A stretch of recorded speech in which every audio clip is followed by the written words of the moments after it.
Ditawari 90 juta agar lahan gubuknya bisa dibeli. Saat pemuda miskin hendak menyerahkannya, tiba-tiba pria ini datang dan berkata, "Kuberi 10 M tapi pertahankan warisan ibumu." Ternyata pria tersebut adalah... Halo sahabat, apa kabar semuanya? Sebelum masuk ke ceritanya, jangan lupa nyalakan subtitle dan subscribe terlebih dahulu ya.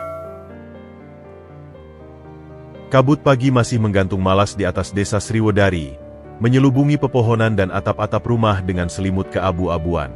Di ujung desa, terasing dari kerumunan rumah penduduk, sebuah gubuk kayu lapuk tampak bertahan. Atap sengnya sudah kemerahan oleh karat, dan dinding papan kayu jatinya banyak yang renggang, mengizinkan udara dingin pagi hari menyelinap masuk dengan leluasa. Di dalam gubuk itu, Hanif, 22, terbangun bukan oleh ayam berkokok, tetapi oleh derit sendi-sendi lututnya yang pegal. Semalam ia pulang larut setelah membantu memindahkan hasil panen singkong tetangga ke pasar desa.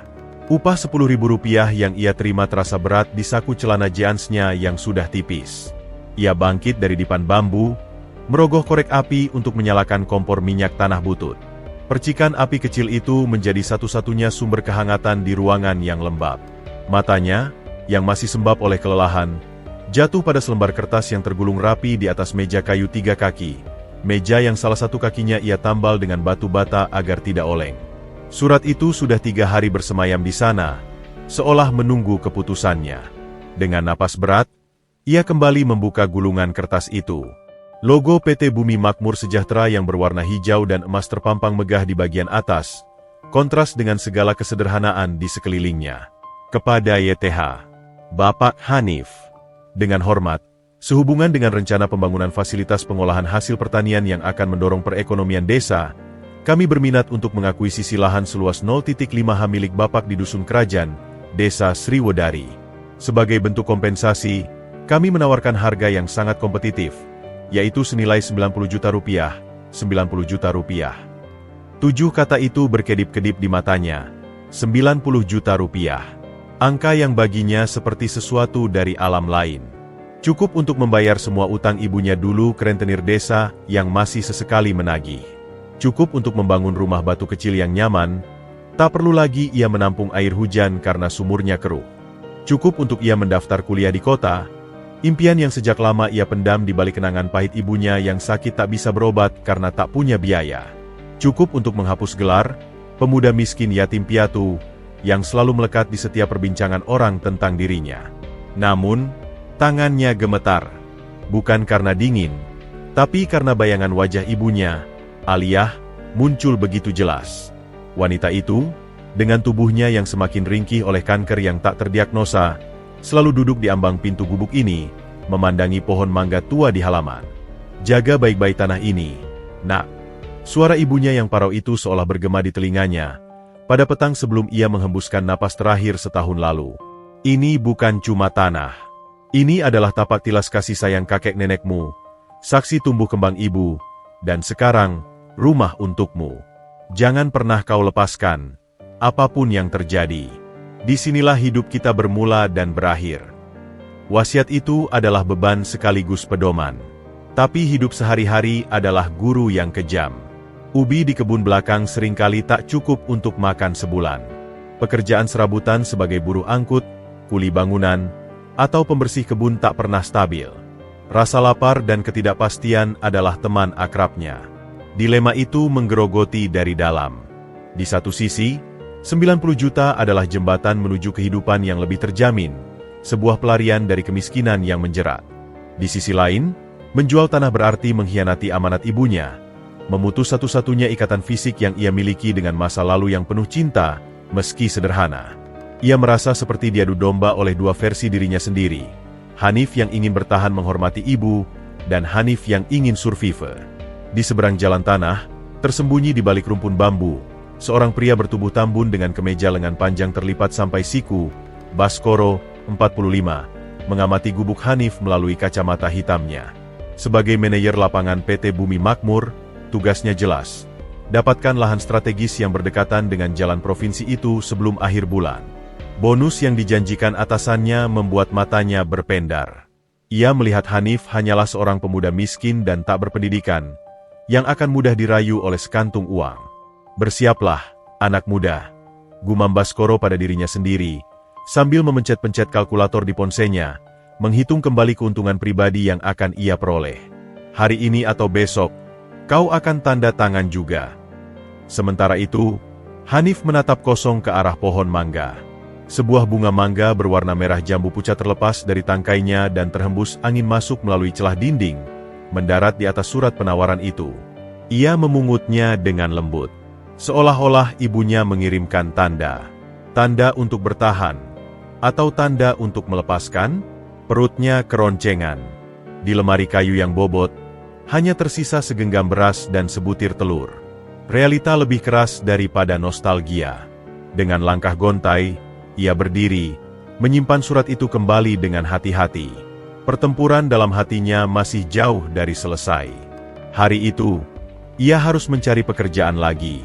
Pertanyaan tentang, akan dijual atau tidak, harus ia pendam dulu.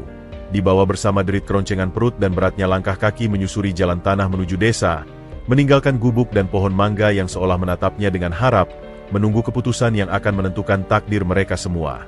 Kota metropolitan bergemuruh dengan energinya sendiri. Jauh dari kesunyian desa Sriwedari.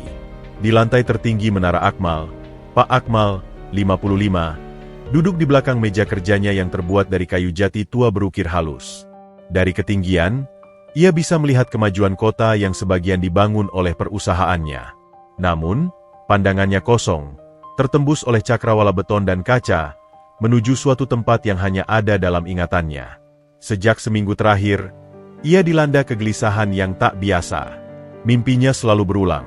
Seorang wanita dengan mata teduh seperti rusa, memakai kebaya sederhana, berdiri di depan sebuah gubuk kayu dengan latar pohon mangga yang rindang. Wanita itu menatapnya, bukan dengan kemarahan, tapi dengan kekecewaan yang begitu dalam dan sunyi, lalu perlahan membalikkan badan dan masuk ke dalam gubuk. Pintu kayu itu tertutup pelan, dan ia selalu terbangun dengan dada sesak, keringat dingin membasahi keningnya. Wanita itu adalah Aliyah, Pak Direktur. Sekretarisnya, Davina, menyapanya dengan suara hati-hati, mengantarkan laporan bulanan divisi properti. Laporan dari PT Bumi Makmur Sejahtera, Pak. Progres akuisisi lahan untuk pabrik pengolahan di wilayah Jawa Tengah. Pak Akmal mengangguk absen, lalu matanya menangkap satu nama di apendiks dokumen. Lokasi calon akuisisi, Dusun Kerajaan, Desa Sriwedari, Kabupaten. Jantungnya langsung berdegup kencang. Tidak beraturan. Sriwedari. Gumannya pelan, hampir tak terdengar. Ada masalah, Pak? Tanya Davina. Tidak. Tinggalkan laporannya. Saya akan baca sendiri. Begitu sendirian, ia membuka laporan itu dengan tangan gemetar. Nama desa itu seperti pukulan telak. Ia mengambil kunci dari laci meja yang paling terkunci, membuka brankas kecil tersembunyi di balik lukisan pemandangan di dinding. Di dalamnya, bukan dokumen penting atau perhiasan, hanya sebuah album foto usang dan beberapa surat yang sudah menguning. Dengan hati-hati, ia membuka album. Di halaman pertama, terselip foto hitam putih yang sudah pudar. Seorang pemuda dengan wajah penuh semangat, dirinya di usia awal 20. Dengan tangan terulur memegang tangan seorang gadis cantik beria sederhana, tersenyum malu-malu di bawah pohon mangga yang sama dari mimpinya. Aliyah. Di balik foto itu, tulisannya sendiri yang sudah memudar. Sriwedari, 1999. Bersamamu, dunia terasa lengkap. Kenangan yang lama ia kunci rapat-rapat membanjiri dirinya. Musim panas 1999. Ia, Akmal, mahasiswa semester akhir ilmu ekonomi yang sedang melakukan riset pengabdian masyarakat di desa Sriwedari. Aliyah, gadis desa dengan kecerdasan yang tajam dan hati yang lembut, menjadi pemandu dan sumber inspirasinya. Cinta tumbuh di antara sawah hijau dan kearifan lokal yang ia pelajari. Mereka berjanji. Janji yang ia ucapkan di bawah pohon mangga itu akan kembali setelah ia sukses untuk membawa Aliyah menikah dan membangun masa depan.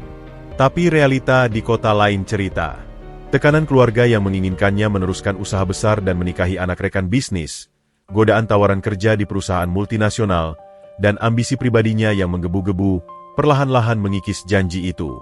Surat-suratnya kepada Aliyah mulai berkurang, lalu berhenti. Kabar terakhir dari teman yang berkunjung ke Sriwedari, Aliyah hamil. Saat itu, justru ketakutannya memuncak. Ia, yang masih belum stabil dan dibayang-bayangi ekspektasi keluarga, memilih untuk melarikan diri.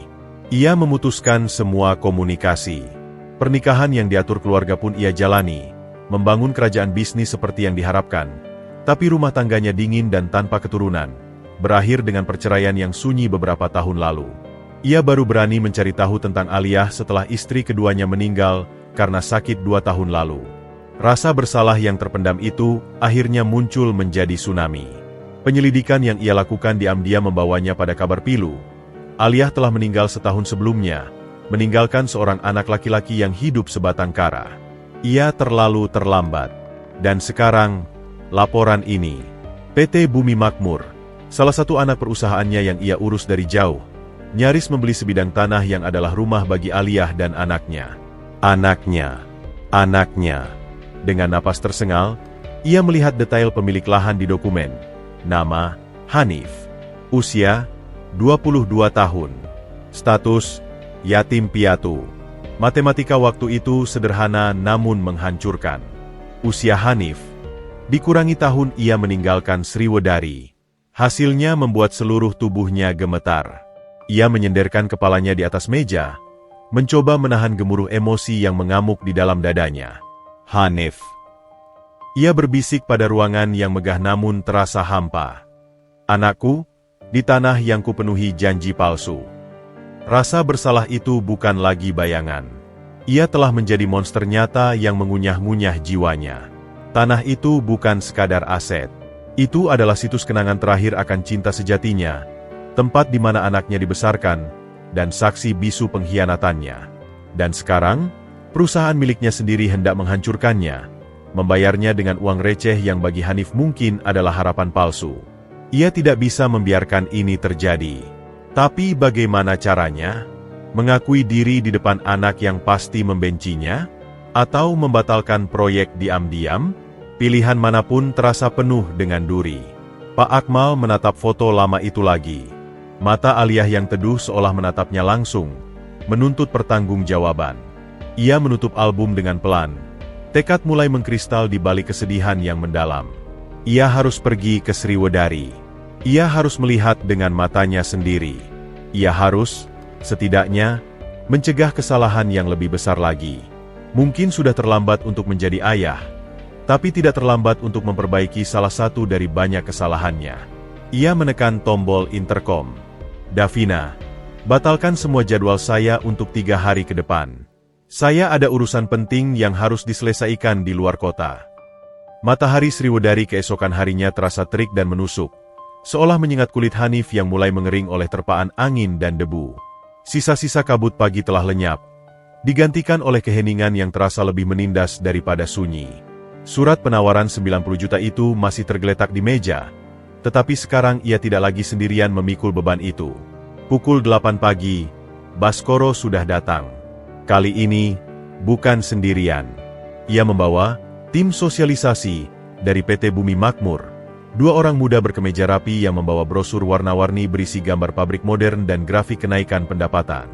Mereka mendirikan meja lipat di depan pagar kayu Hanif, seolah sudah menjadi bagian dari pemandangan. Hanif, saudaraku, sapa Baskoro dengan semangat berlebihan, tangan terulur. Masih pusing memikirkan tawaran kemarin?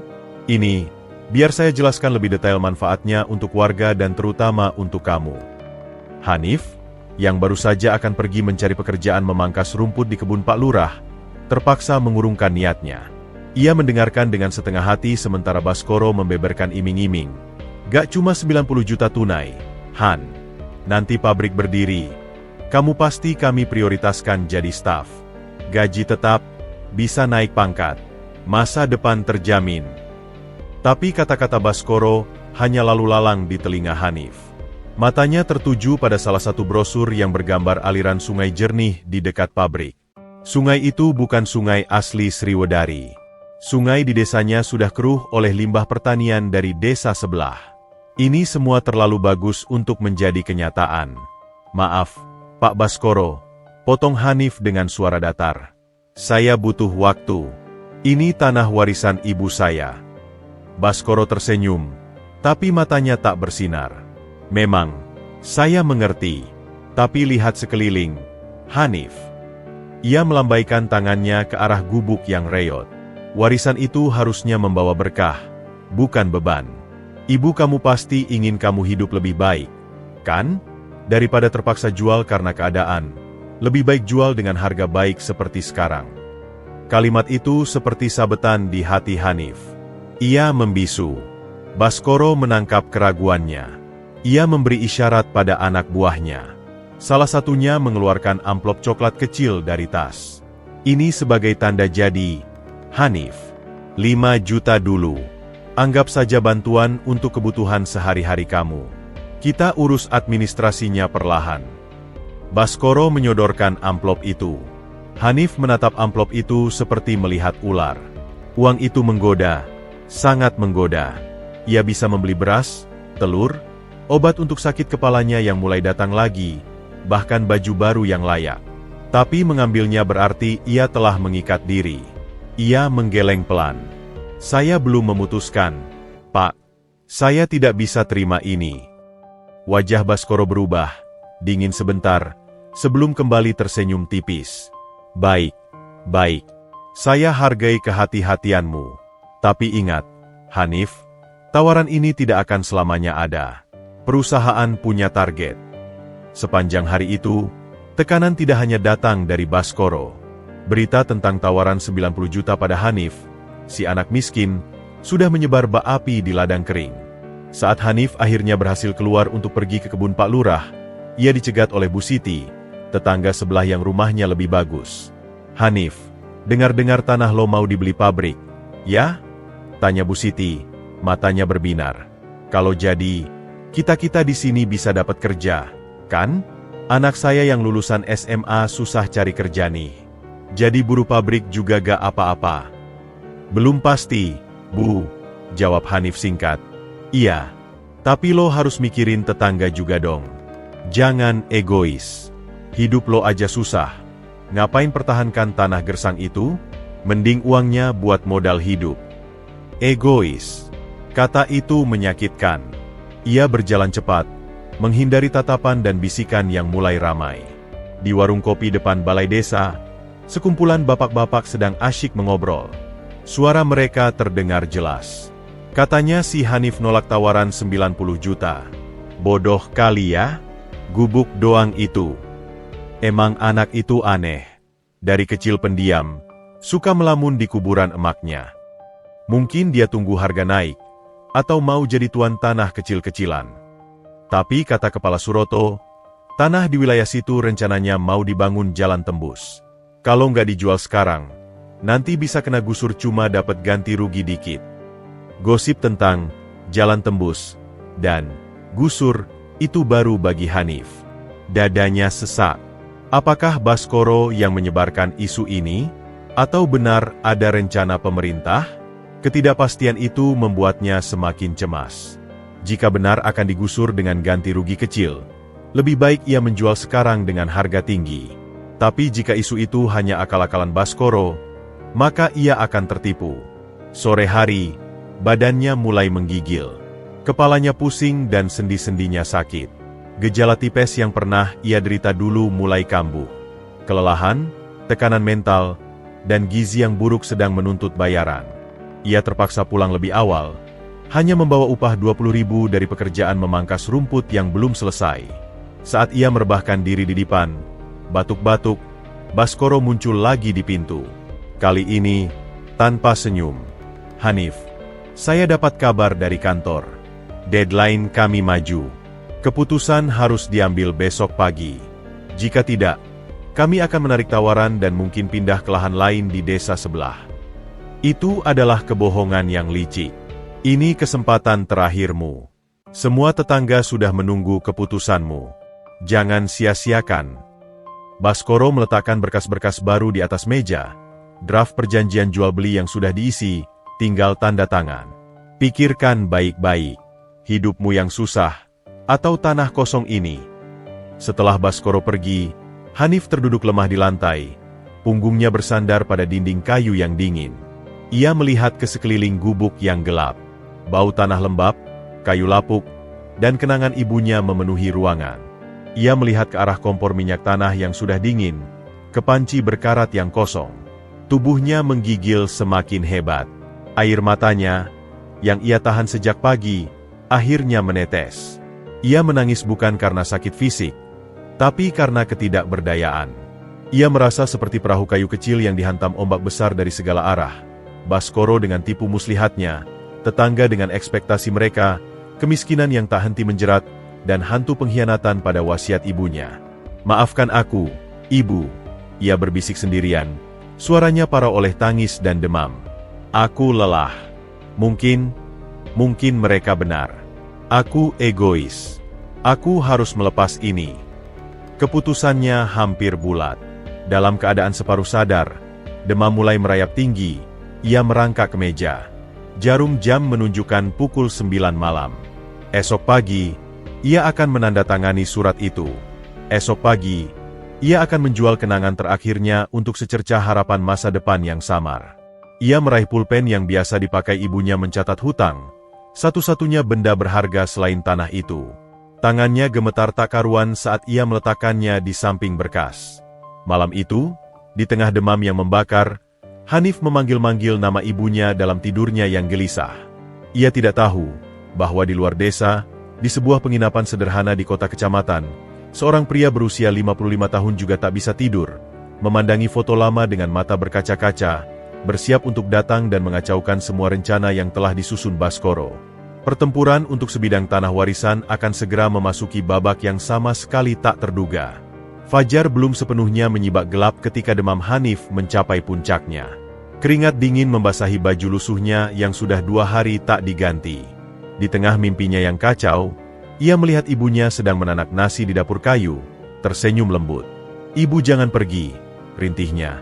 Namun sosok itu perlahan memudar, digantikan oleh bayang-bayang Baskoro dengan senyum sinis dan tumpukan uang yang tiba-tiba berubah menjadi daun mangga kering. Di luar, ayam sudah berkokok, menyambut pagi hari yang menentukan. Hanif terbangun dengan kepala berdenyut-denyut hebat. Seluruh tubuhnya lemas tak karuan. Ia mencoba bangun, tetapi dunia berputar. Pikirannya kacau. Hari ini deadline. Harus tanda tangan. Ia melihat pulpen di meja. Terlihat seperti senjata yang menunggu untuk digunakan. Dengan sisa tenaga, ia merangkak keluar dari dipan, berpegangan pada dinding. Langkahnya terhuyung-huyung menuju meja. Angin pagi yang sejuk menerobos celah-celah papan, membuatnya menggigil semakin menjadi. Matanya berkunang-kunang. Jarum-jarum sakit menusuk-nusuk tulang rusuknya. Tangannya yang gemetar mencoba meraih draft perjanjian, tetapi kertas itu seperti menjauh. Napasnya tersengal pendek. "Tidak bisa. Aku tidak kuat." Pikiran itu melintas sebelum kegelapan akhirnya menyergapnya. Hanif terjatuh tak sadarkan diri di lantai tanah yang dingin. Tubuhnya hanya berjarak sejengkal dari meja di mana nasib tanah warisannya menunggu. Pukul 7 pagi, Pak Akmal sudah berada di pinggir desa Sriwedari. Mobil SUV hitamnya terparkir tersembunyi di balik kebun tebu, jauh dari jalan utama. Dengan baju kemeja lengan panjang dan celana chino sederhana, berusaha tidak mencolok, ia berjalan kaki menyusuri jalan tanah menuju dusun kerajaan. Jantungnya berdebar kencang, bukan karena fisik, tapi karena gelombang emosi. Setiap langkah membawanya lebih dekat pada masa lalu dan kemungkinan pertemuan yang pahit. Ia tiba di persimpangan dekat balai desa. Dari kejauhan, matanya langsung tertuju pada gubuk kayu di ujung jalan. Pohon mangga tua itu masih berdiri kokoh, seperti penjaga setia. Dadanya sesak. Itu dia, rumah Aliyah, rumah anaknya. Namun, ada sesuatu yang tidak beres. Gubuk itu terlihat terlalu sunyi. Pagar kayunya terbuka lebar. Tidak ada asap dari dapur. Padahal hari sudah pagi. Instingnya, yang dulu diasah dari hidup sederhana sebelum jadi pengusaha, berteriak bahwa ada yang salah. Ia mempercepat langkah, rasa cemas mengalahkan segala kegelisahan. Saat mendekat, ia melihat sosok terbaring di lantai melalui pintu yang setengah terbuka. Jantungnya hampir berhenti. Hanif. Ia tak lagi peduli dengan penampilan atau protokol. Ia berlari, mendorong pintu kayu yang reot itu. Di lantai, terbaring seorang pemuda dengan wajah pucat pasi, berkeringat dingin, dan napasnya tersengal-sengal. Wajah itu, bagian matanya, alisnya, sangat mirip dengan Aliyah. Dan ada sesuatu di garis rahang dan hidungnya yang mengingatkannya pada wajahnya sendiri di masa muda. "Anakku!" teriak Pak Akmal dalam hati. Rasa panik dan bersalah menyatu menjadi ledakan adrenalin. Dia langsung berlutut, merasakan dahi Hanif yang membara. Demam tinggi. Dengan sigap, pengalamannya saat Aliyah dulu sakit memberinya panduan. Ia mencari kain lap, merendamnya dengan air dari ember di sudut ruangan. Air yang jernih dan dingin, mungkin dari sumur, lalu meletakkannya di dahi Hanif. Ia mencoba membangunkan pemuda itu. "Hanif, Hanif, dengarkan saya." Hanif hanya mengerang lemah, tak sadar. Tidak ada waktu untuk ragu. Pak Akmal mengeluarkan ponselnya. Tidak ada sinyal. Desa terpencil. Ia harus membawa Hanif keluar. Dengan kekuatan yang ia kira sudah tak dimilikinya, ia mengangkat tubuh Hanif yang kurus namun cukup tinggi. Dengan susah payah, ia membopongnya keluar dari gubuk, berjalan terhuyung-huyung menyusuri jalan tanah menuju tempat ia memarkir mobil. Beberapa warga yang melihat terkesima, bingung melihat pria necis asing membopong Hanif. "Bapak siapa? Mau dibawa kemana Hanif?" tanya seorang bapak tua. "Ke rumah sakit. Tolong bantu bukakan pagar," perintah Pak Akmal dengan wibawa yang tak terbantahkan. Bapak itu terpana, lalu menurut. Setelah berhasil membaringkan Hanif di kursi belakang mobil, Pak Akmal menyetir dengan cepat namun hati-hati menuju kota kecamatan terdekat yang memiliki puskesmas dengan perawatan dasar. Sepanjang jalan, pandangannya tak lepas dari kaca spion, memantau wajah anaknya yang tak sadarkan diri. Rasa bersalah yang selama ini abstrak, kini menjadi sangat nyata dan menyakitkan. "Ini salahmu, Akmal. Kau meninggalkannya. Kau membiarkan anakmu hidup seperti ini, sakit tanpa akses pengobatan yang layak." Di puskesmas, Hanif langsung mendapat pertolongan pertama. Dokter mendiagnosis tipes kambuhan disertai dehidrasi dan kelelahan ekstrim. Ia perlu dirawat inap dan diberi infus serta antibiotik. Kondisinya lemah sekali. Gizi buruk, stres berat. "Siapa bapak? Keluarga?" tanya dokter muda itu. Pak Akmal tercekat. Saya keluarganya. Tolong rawat dia sebaik mungkin. Biaya apapun tidak masalah." Dokter itu menganggap. Agak heran dengan penampilan dan ketegasan pria ini. "Kami akan pindahkan dia ke ruang perawatan." Ruangan putih kecil di puskesmas itu sunyi. Hanya terdengar bunyi tetesan infus dan mesin monitor detak jantung. Hanif terbaring tak berdaya. Pipinya sudah tak sepucat tadi. Pak Akmal duduk di kursi plastik di samping tempat tidur, tak beranjak. Ia memandangi wajah anaknya tanpa henti. Setiap detail, bulu mata yang panjang seperti Aliyah, tangan yang kasar penuh kapalan, napas yang perlahan mulai teratur. Keberanian yang ia kumpulkan dari kota, seketika menguap. Apa yang harus ia katakan? "Aku ayahmu yang meninggalkanmu selama 22 tahun?" Itu terdengar seperti lelucon kejam. Tapi diam juga adalah pengkhianatan. Saat matahari mulai condong ke barat, Hanif mengerahkan jari-jarinya. Kelopak matanya bergetar, lalu perlahan terbuka. Matanya yang berkunang-kunang mencoba fokus pada langit-langit putih, lalu berputar, menatap sosok pria asing di sampingnya. Hanif mengerutkan kening, bingung. Suaranya serak. "Di mana ini?" "Ya Pak." "Bapak." Pak Akmal meneguk, tenggorokannya terasa kering. "Ini puskesmas. Kamu pingsan di rumah. Demam tinggi." "Bapak yang bawa saya kemari?" Hanif mencoba duduk, tapi lemas. "Iya." Pak Akmal menjawab singkat. Pertarungan batinnya mencapai puncak. Hanif melihat sekeliling, lalu kembali menatap pria di depannya. Ada sesuatu yang mengusik. Pria ini terawat, tapi matanya merah, penuh beban. Dan ada kesan familiar yang tak bisa ia jelaskan. "Kenapa Bapak ada di rumah saya?" tanya Hanif. Rasa was-was mulai timbul. Ini saatnya. Tidak ada jalan mundur. Pak Akmal menarik napas dalam-dalam. seperti orang hendak menyelam ke dasar lautan yang gelap. "Hanif," suaranya parau, hampir tak terdengar. Aku tahu ibumu, Aliyah." Hanif terdiam, tatapannya menjadi lebih tajam, penuh pertanyaan. Pak Akmal tak bisa menahan air matanya lagi. Butiran air mata jatuh dari sudut matanya yang mulai keriput, mengalir melalui garis wajah yang penuh penyesalan. "Dan aku juga mengenal ayahmu." Hanif membeku. Udara di ruangan itu seolah mengental. "Ayah saya sudah lama pergi. Ibu bilang dia tidak akan kembali," kata Hanif, suaranya datar, berhati-hati.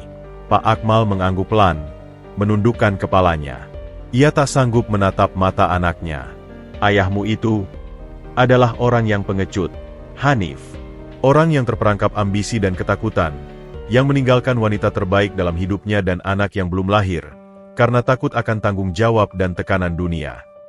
Dia mengangkat kepalanya, matanya yang basah bertemu dengan mata Hanif yang mulai membesar, mulai menangkap benang merah. "Ayahmu itu hidup dalam penyesalan setiap hari, dibayangi mimpi buruk dan rasa bersalah yang tak pernah hilang. Dan ketika dia akhirnya berani mencari, dia sudah terlambat. Ibumu sudah pergi untuk selamanya." Hanif tak bernapas. Dadanya sesak. Pikirannya berputar kencang. "Dan Bapak tahu di mana ayah saya sekarang?" tanya Hanif. Suaranya bergetar, mulai curiga. Pak Akmal meraih tangan Hanif yang tidak terpasang infus. Tangannya yang hangat dan besar menggenggam tangan Hanif yang kurus dan dingin. Kontras itu begitu nyata. "Ayahmu ada di depanmu sekarang, Nak, dan dia sangat menyesal." Keheningan yang menyergap begitu pekat, bisa diiris dengan pisau. Hanif menatap tajam ke arah tangan yang menggenggamnya, lalu ke wajah pria yang menangis di hadapannya. Wajah yang, jika ia perhatikan lebih seksama, memiliki kemiripan yang mengejutkan dengan wajahnya sendiri di cermin. Dagu yang tegas, bentuk alis, lekuk bibir. Tapi daripada kelegaan atau pencerahan, yang muncul justru adalah gejolak amarah yang tiba-tiba dan menyakitkan. Seperti sumbat yang selama ini menahan lautan kemarahan, kesedihan, dan rasa tidak adil, tiba-tiba terbuka lebar. Dengan tenaga yang tidak ia sangka masih dimilikinya, Hanif melepaskan genggamannya dengan kasar. Wajahnya memerah, bukan karena demam, tapi karena kebencian yang mendidih. "Tidak," ia mendesis. "Tidak, kamu bohong."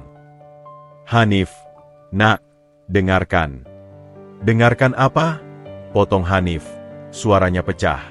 "Dengar cerita sedihmu? Kamu pikir aku mau dengar? Ibu sakit, ibu berjuang sendirian, ibu meninggal dalam kesakitan karena tidak ada biaya berobat. Di mana kamu?" Setiap kata seperti cambuk bagi Pak Akmal. Ia hanya bisa menerima. Kepalanya tertunduk rendah. "Kamu hidup enak di kota, pakai mobil bagus, pakaian mahal, sementara aku dan ibu hidup seperti binatang di gubuk itu. Sekarang kamu datang, bilang kamu ayahku? Untuk apa?" Tangis Hanif akhirnya meledak. Campuran antara kemarahan, kesedihan yang terpendam, dan kehancuran. "Pergi. Aku tidak butuh kamu. Aku tidak punya ayah. Ayahku sudah mati sejak aku lahir.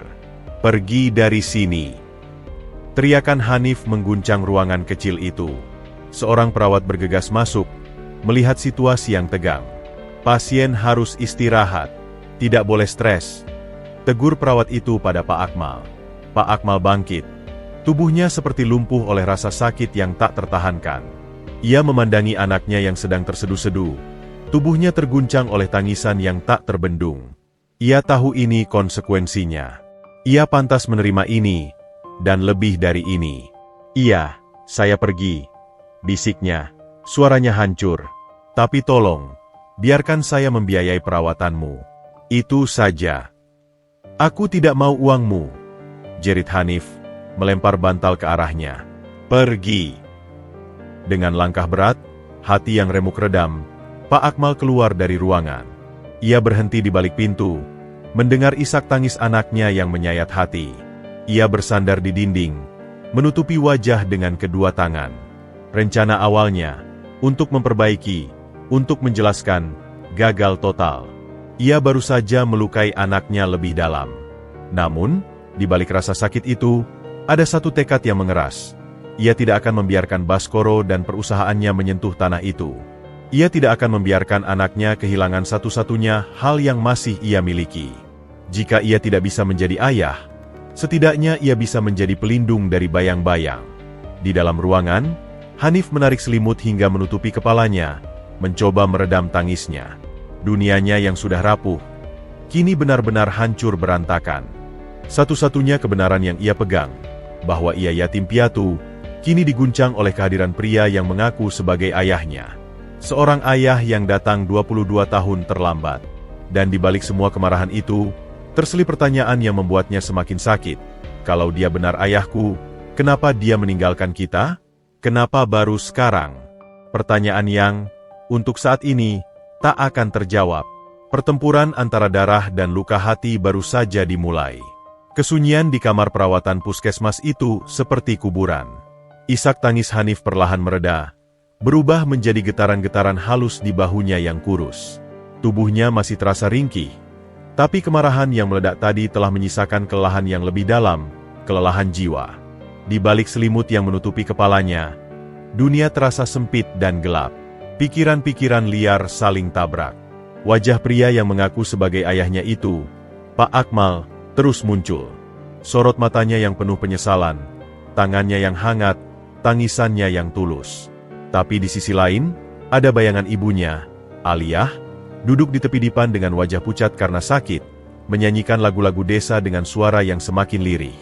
Ibunya tidak pernah menyebutkan ayahnya. Tidak pernah. Hanya satu kalimat yang pernah terucap saat Hanif nekat bertanya di usia 10 tahun. Dia sudah pergi, nak, dan takkan kembali. Kamu hanya punya ibu. Kepalanya berdenyut-denyut, bukan karena demam yang mulai turun, tapi karena kebingungan yang menyiksa. Apakah ibu membencinya sampai tidak mau menyebut namanya? Ataukah ibu ingin melindungiku dari kenyataan bahwa aku anak yang tidak diinginkan? Perlahan-lahan, ia menurunkan selimut. Ruangan putih itu terasa asing dan dingin. Di samping tempat tidur, di atas meja kecil, ada segelas air putih dan sebuah pisang yang belum disentuh. Dan ada satu benda lain, sebuah kartu nama berwarna putih dengan logo perusahaan yang elegan. Akmal Corporation, Akmal Wibowo, Presiden Direktur, Presiden Direktur, pengusaha besar. Itulah pria yang tadi menangis di hadapannya. Kesenjangan itu semakin terasa seperti jurang yang tak terjembatani. Ayahnya, jika benar, adalah seorang konglomerat. Sementara ia, anaknya, adalah pemuda miskin yang hampir menjual tanah warisan karena terdesak. Ironi yang kejam. Pintu ruangan dibuka perlahan. Seorang perawat paruh baya masuk dengan wajah iba. Sudah tenang, nak? Bagaimana perasaanmu? Hanif hanya mengangguk lemah. Bapak yang tadi, dia meninggalkan ini untukmu. Perawat itu mengulurkan sebuah amplop putih yang agak tebal. Katanya, untuk biaya pengobatan dan kebutuhanmu di sini. Dia sudah bayar semua biaya perawatanmu 2 minggu ke depan. Hanif menatap amplop itu seperti benda haram. Uang. Selalu uang. Baskoro menawarkan uang untuk tanahnya. Sekarang, pria yang mengaku ayahnya meninggalkan uang untuk apa? Untuk membeli hati nuraninya? Untuk menebus rasa bersalah? Ambil saja, Bu. Saya tidak mau, kata Hanif, memalingkan wajah. Tapi, nak, ambil. Suara Hanif sedikit meninggi. Perawat itu menghela napas, mengambil amplop itu, dan meletakkannya kembali di meja. Dia bilang akan kembali besok. Mau menjelaskan semuanya. Jangan biarkan dia masuk, pinta Hanif dengan suara lirih namun tegas. Perawat itu mengangguk, lalu pergi. Di luar, Pak Akmal duduk di bangku taman kecil di halaman puskesmas. Kepalanya masih tertunduk di antara kedua telapak tangannya. Pertemuan tadi lebih menyakitkan daripada yang ia bayangkan. Setiap teriakan Hanif adalah paku yang menancap di jantungnya. Namun, di balik rasa sakit, ada satu hal yang jelas. Ia tidak bisa lari lagi. Ia harus menghadapi konsekuensi dari semua kesalahannya, seberapa pahit pun itu. Ponselnya bergetar. Davina, Sekretarisnya, Pak Direktur, ada masalah. Manajer PT Bumi Makmur, Bapak Baskoro, sangat marah. Proyek akuisisi lahan di Sriwedari dibatalkan sepihak oleh Bapak. Dia mengancam akan melapor ke Dewan Komisaris dan mempertanyakan keputusan Bapak yang dianggap merugikan perusahaan. Suara Davina terdengar cemas. Biarkan dia melapor, jawab Pak Akmal dengan suara datar namun penuh wibawa. Saya punya alasan yang lebih dari cukup. Batalkan semua proyek di wilayah itu. Dan siapkan dokumen tentang kinerja Baskoro selama ini. Saya rasa ada beberapa kejanggalan dalam laporannya yang perlu kita audit. Baik, Pak. Dan Davina, carikan saya pengacara spesialis hukum pertanahan dan waris terbaik. Saya ingin semua data tentang sertifikat tanah di lokasi itu, dan semua celah hukum yang bisa digunakan untuk mengganggu kepemilikan sah seseorang. Idenya jelas. Jika Baskoro bermain kotor untuk mendapatkan tanah Hanif, ia akan berada di garda depan untuk menghalanginya. Ini adalah pertempuran yang bisa ia menangkan dengan kekuatan dan sumber dayanya. Keesokan harinya, kondisi Hanif sudah membaik secara fisik. Demamnya turun drastis, meski tubuhnya masih lemas. Dokter mengatakan ia bisa pulang dalam 1 atau 2 hari lagi. Sepanjang pagi, Hanif berusaha keras untuk tidak memikirkan Pak Akmal. Tapi seperti magnet, pikirannya selalu tertarik ke sana. Saat matahari sudah tinggi, pintu kamarnya diketuk pelan. Hanif mengira itu perawat. Masuk. Yang masuk adalah Pak Akmal. Kali ini, ia tampak lebih lusuh. Kemejanya agak kusut, matanya masih sayu. Ia membawa sebuah tas kain tua yang tidak sesuai dengan penampilannya. Saya minta maaf sudah masuk tanpa izinmu, katanya dengan suara rendah. Saya cuma ingin meninggalkan ini. Ia meletakkan tas kain itu di atas kursi dekat pintu. Ini barang-barang ibumu dulu. Mungkin bisa menjawab beberapa pertanyaanmu. Hanif diam, menatap tas itu dengan perasaan campur aduk. Rasa ingin tahu berperang dengan keengganan. Saya akan pergi. Tapi sebelum itu, izinkan saya mengatakan satu hal, Hanif. Pak Akmal berdiri di sana, seperti seorang terdakwa menunggu vonis. Saya tidak berharap kamu memaafkan saya. Saya pantas menerima semua kemarahanmu. Tapi tolong, jangan jual tanah itu. Bukan karena saya, tapi karena ibumu. Karena kamu. Itu adalah satu-satunya bukti fisik bahwa ibumu pernah ada, bahwa cintanya nyata. Uang 90 juta itu akan habis. Tapi akar yang menancap di tanah itu tidak akan pernah mati. Dia menarik napas. Kamu tidak sendirian lagi, Hanif. Meskipun kamu membenci saya akan tetap di sini, memastikan tidak ada yang bisa mengambil tanah itu darimu. Setelah mengucapkan itu, Pak Akmal membalikan badan dan berjalan keluar. Kali ini, tanpa air mata, hanya ketegaran dan penyesalan yang dalam. Hanif menatap tas kain tua itu. Setelah beberapa saat, dengan langkah gontai, ia berjalan mendekat. Tas itu berbau apek, tapi familiar. Seperti bau peti kayu di gubuk mereka. Dengan tangan gemetar, ia membuka ikatannya. Isinya sederhana namun membuat napasnya tersangkut. Sebuah album foto kecil. Isinya foto-foto hitam putih yang sudah pudar. Ada foto ibunya yang masih sangat muda, tersenyum ceria dengan latar sawah. Ada foto ibunya dengan seorang pemuda, wajah yang sama dengan Pak Akmal tadi, tapi jauh lebih muda, lebih cerah. Mereka terlihat mesra. Ada satu foto di bawah pohon mangga, persis seperti yang ada di mimpinya Pak Akmal. 2 surat-surat, tumpukan surat yang disampul rapi dengan pita biru. Tulisan di sampulnya adalah tulisan tangan ibunya. Untuk Hanif, jika suatu hari kamu bertanya. Tangannya semakin gemetar. Ia membuka sampul itu. Di dalamnya, ada puluhan surat yang ditulis oleh ibunya, seolah-olah buku harian yang ditujukan padanya. Surat pertama bertanggal hari ia lahir. 3 sebuah surat tersendiri. Dengan kertas berbeda, surat ini lebih baru, tapi sudah menguning. Alamat pengirimnya adalah sebuah perusahaan di kota besar. Nama pengirim, Akmal Wibowo. Surat itu belum pernah dibuka. Stempel pos menunjukkan tanggal 22 tahun yang lalu, hanya beberapa bulan setelah ia lahir.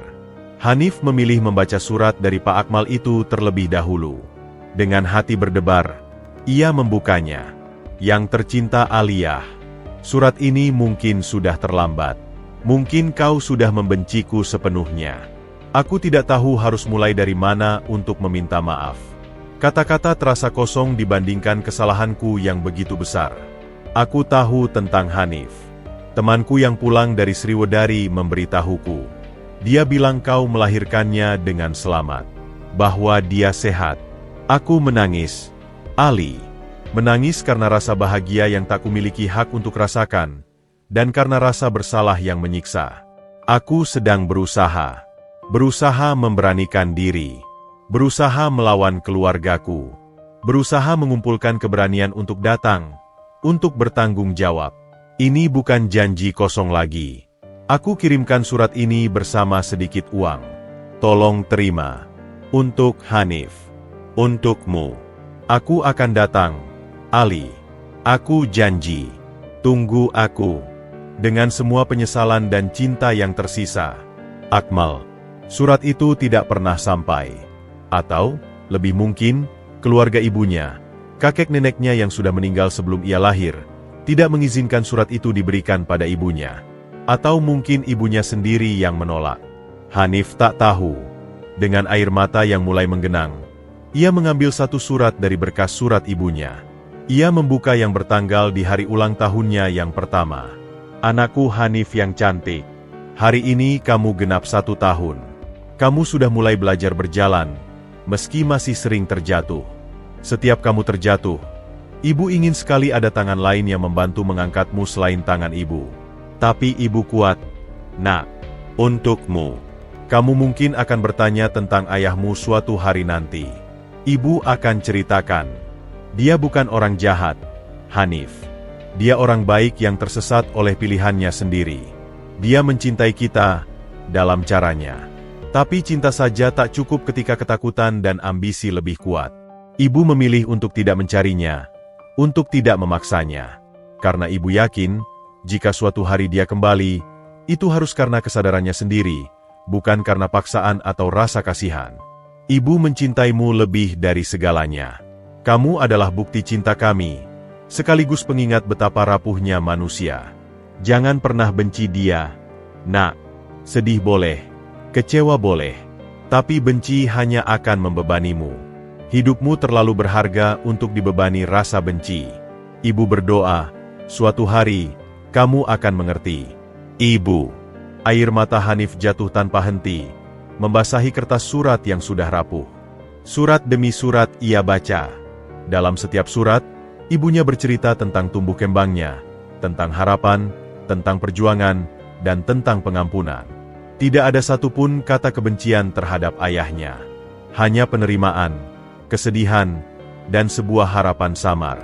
Kebenaran itu pahit, tapi tidak sejahat yang ia bayangkan. Ibunya tidak dibenci. Ibunya memilih untuk mengasihi dengan membiarkan pergi. Dan pria itu, Pak Akmal, ternyata pernah berusaha. Dia pengecut. Memang. Dia terlambat, sangat terlambat. Tapi surat itu menunjukkan bahwa di suatu titik, ada niat. Duduk di lantai kamar rumah sakit, dikelilingi oleh fragmen-fragmen masa lalu yang terbongkar, Hanif merasa seluruh dunianya dibongkar dan dirakit ulang. Amarahnya masih ada, tapi sudah tidak membara. Sekarang yang lebih dominan adalah rasa sedih yang dalam, untuk ibunya, untuk ayahnya, dan untuk dirinya sendiri yang tumbuh tanpa tahu cerita lengkapnya. Ia memandangi foto di album itu. Foto Pak Akmal muda dan ibunya yang sedang tertawa. Mereka terlihat bahagia. Sangat berbeda dengan pria yang tadi datang dengan wajah penuh duka. Kamu tidak sendirian lagi, Hanif. Kata-kata itu bergema di kepalanya. Dia tidak tahu harus berbuat apa. Memaafkan? Tidak semudah itu. Tapi terus mengusir? Setelah membaca surat-surat ibumu, rasanya seperti mengkhianati pesan tersirat ibumu sendiri. Hanif mengumpulkan semua barang itu kembali ke dalam tas kain. Ia membawanya ke tempat tidur, memeluknya erat-erat. Di luar jendela, langit mulai berwarna jingga. Sebuah keputusan belum dibuat. Tapi satu hal yang pasti, kebenaran, meski pahit, telah memberi sedikit kejernihan. Dan untuk pertama kalinya, ia merasa ada dua orang tua dalam hidupnya. Satu yang hadir dengan kasih sayang tanpa batas sampai akhir, dan satu yang hadir dengan penyesalan tak terhingga di ujung waktu. Keduanya meninggalkan luka, tetapi juga meninggalkan cinta dalam bentuk yang berbeda. Dan kini, di pundaknya yang masih lemah, terletak pilihan. Apakah akan membiarkan luka itu menentukan masa depannya, atau apakah akan mencoba memahami cerita lengkap di baliknya, seberapa menyakitkan pun itu.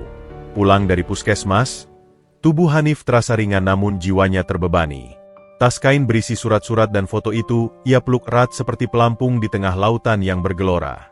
Gubuknya terasa berbeda, lebih sunyi, lebih hampa, seolah menyimpan rahasia baru yang baru saja ia ketahui. Ia meletakkan tas itu di dalam peti kayu peninggalan ibunya, tempat yang sama di mana ia menemukan surat-surat itu sebelumnya. Namun kali ini, ia tidak menguncinya.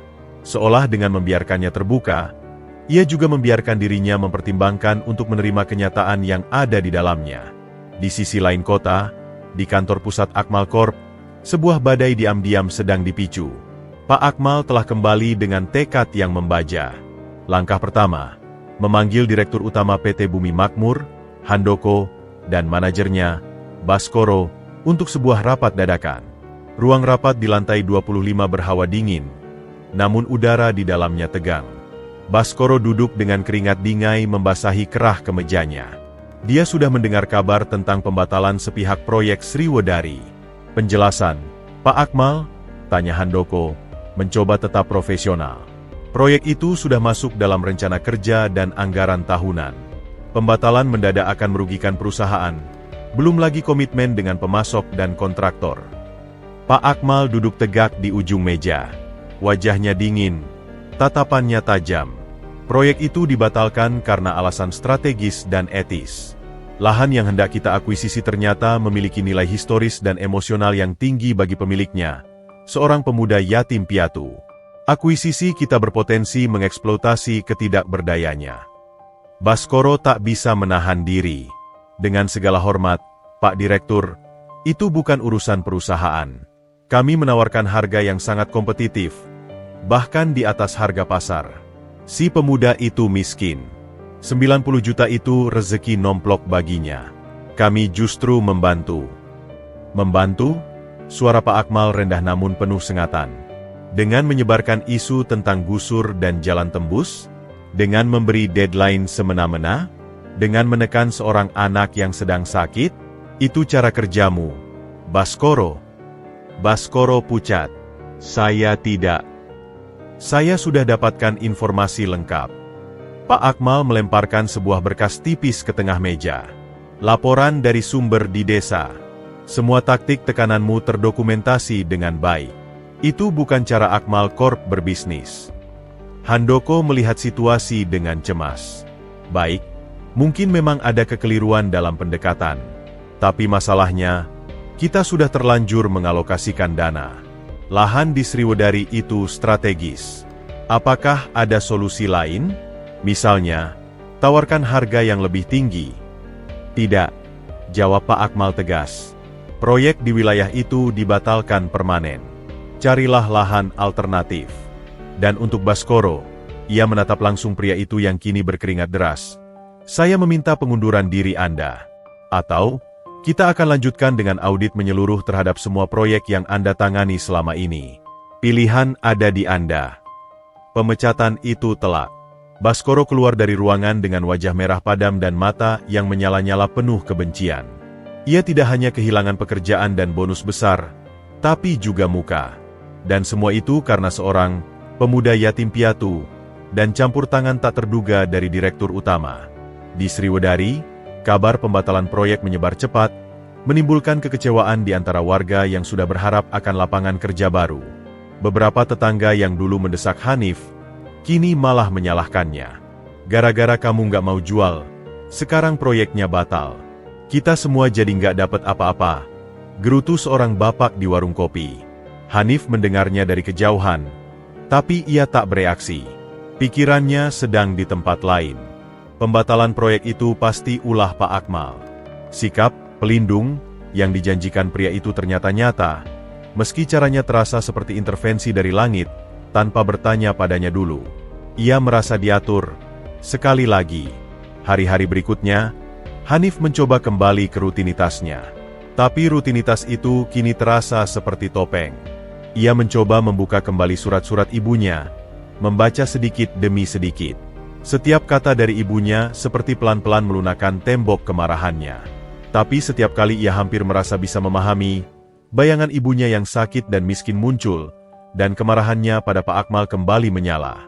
Sementara itu, Baskoro yang dipecat, pulang ke rumahnya di kota dengan rasa dendam yang membara. Ia tidak menerima nasibnya. Di malam hari, sambil meneguk minuman keras, ia memutar otak. Sumber masalahnya adalah Hanif, anak desa itu. Tapi ada aktor baru, pria misterius yang ternyata punya kuasa untuk memecatnya. Siapa dia? Dan apa hubungannya dengan Hanif? Dengan sisa-sisa koneksinya di perusahaan, Baskoro menyelidiki. Hasilnya membuatnya terkesima. Pria itu adalah Akmal Wibowo, pemilik grup usaha. Dan ada desas-desus lama yang ia dengar dari rekan lama di HRD, tentang masa muda Pak Akmal yang pernah terlibat dengan seorang wanita desa. Potongan teka-teki itu mulai menyatu dengan berbahaya. Jadi begitu, gumam Baskoro, senyum tipis mengangkat di sudut bibirnya. Anak haram sang bos besar. Informasi ini adalah senjata. Tapi bagaimana menggunakannya? Ia ingat rekan korupnya, kepala desa Suroto, yang juga kecewa karena proyek batal dan uang administrasi yang dijanjikan Baskoro hangus. Baskoro menelepon Suroto. Proyek batal, Pak Lurah. Tapi kita masih bisa dapat keuntungan, bahkan mungkin lebih besar. Bagaimana caranya? Tanya Suroto penasaran. Pemilik tanah itu, Hanif, ternyata punya hubungan khusus dengan orang yang memecat saya. Kalau kita bisa menguasai tanah itu dengan cara lain, misalnya, dengan klaim bahwa Hanif bukan ahli waris sah karena anak di luar nikah, dan sertifikatnya bermasalah, kita bisa dapatkan tanah itu dengan harga miring. Lalu, kita jual lagi ke developer lain. Atau, kita bisa jual informasi tentang skandal anak haram bos besar itu pada pers, atau pada kompetitornya. Suroto terdiam sejenak. Rencana itu berisiko, tapi menggiurkan. Apa buktinya hubungan mereka? Belum ada. Tapi kita bisa buat desas-desus dulu. Rusak reputasi si Hanif di desa, buat dia terpojok. Orang yang terpojok biasanya akan lari pada orang yang bisa melindunginya. Dan kita akan siap mengamati. Jika pria itu muncul lagi untuk membela Hanif, kita dapat bukti. Jika tidak, Hanif akan semakin terdesak dan mungkin akhirnya mau jual tanah pada kita dengan harga rendah. Persekongkolan jahat itu disepakati. Perang dingin resmi dimulai. Mereka tidak menyerang langsung, tetapi meracuni tanah tempat Hanif berdiri dengan rumor dan ancaman halus. Hanif mulai merasakan perubahan atmosfer di desanya. Tatapan orang-orang bukan lagi sekedar kecewa, tapi mulai penuh dengan kecurigaan dan bisik-bisik. Saat ia mengantri untuk membeli minyak tanah, seorang ibu berbisik keras agar didengarnya. Katanya dia anaknya pengusaha kaya dari kota, makanya proyek batal. Sombongnya, dapat warisan banyak mau disimpan sendiri. Yang lain menambahkan, iya, dibilang yatim piatu, ternyata ada bapak kaya. Mungkin dulu ibunya selingkuh. Fitnah itu seperti pisau yang menikam dari belakang. Hanif membeku. Bagaimana mereka bisa tahu? Apakah Pak Akmal yang cerita? Atau ada yang mengintai? Ia pulang dengan perasaan terhina dan semakin terasing. Keesokan harinya, ia menemukan selebaran ronis yang diselipkan di pagar rumahnya. Tulisan kapital dengan huruf cetak, "Anak haram jangan ngegubuk di tanah orang." Darahnya mendidih. Ia merobek selebaran itu, tapi kerusakan sudah terjadi. Ia merasa diperhatikan. Mata-mata tak terlihat mengawasinya. Di tengah tekanan psikologis ini, satu-satunya penghiburan adalah surat-surat ibunya.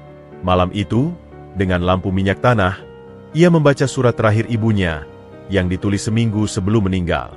Hanif, cahaya mata ibu. Ibu rasa ibu tidak punya waktu lama lagi. Tubuh ibu sudah lelah. Tapi jiwaku tenang, karena aku punya kamu. Jika suatu hari kamu bertemu dengan ayahmu, tolong sampaikan, ibu sudah memaafkannya.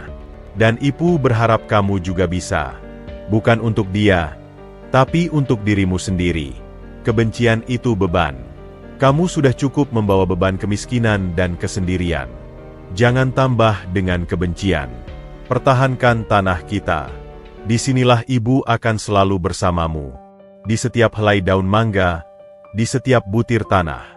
Ibu mencintaimu, sekarang dan selamanya. Ibu. Air mata Hanif menetes membasahi kertas. Pesan terakhir ibumu adalah tentang pengampunan dan pelepasan. Di saat semua orang di luar berusaha menjatuhkannya dengan kebencian dan fitnah, ibunya justru memintanya untuk melepaskan kebencian. Namun, realita di luar tembok gubuk itu kejam. Esok paginya, Suroto datang secara resmi, mengenakan kemeja lengan pendek dinasnya. Hanif, ada masalah dengan berkas tanahmu. Surat warisan dari ibumu itu kurang lengkap. Perlu adanya surat keterangan ahli waris dari pengadilan. Prosesnya panjang dan berbiaya. Sementara, ada juga laporan bahwa status tanah ini masih sengketa dengan keluarga jauh ibumu dulu. Itu semua kebohongan, tapi disampaikan dengan wajah serius. Apa maksudnya, Pak? Tanya Hanif. Hati mulai berdebar. Maksudnya, kepemilikanmu dipertanyakan. Untuk sementara, kamu tidak bisa melakukan transaksi apapun atas tanah ini.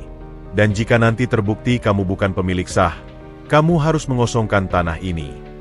Itu adalah pukulan telak. Tanah itu bukan lagi sekadar beban emosional, tapi kini juga menjadi ancaman hukum. Hukum yang dimanipulasi oleh orang yang berkuasa. Hanif terpojok. Ia duduk di teras gubuknya setelah Suroto pergi, merasa dirinya dikepung dari segala arah. Tetangga yang memusuhi, pemerintah desa yang korup, dan masa lalu yang datang menuntut penyelesaian. Di saat seperti ini, ia ingat kata-kata Pak Akmal, kamu tidak sendirian lagi. Ia menatap kartu nama yang masih ia simpan, yang tertinggal di puskesmas dulu dan ia ambil diam-diam. Nomor telepon dan email tercantum di sana. Perlawanan dengan kekuatannya sendiri tampaknya mustahil. Tapi meminta bantuan pada pria itu terasa seperti mengakui ketergantungan, seperti memaafkan yang belum siap ia maafkan.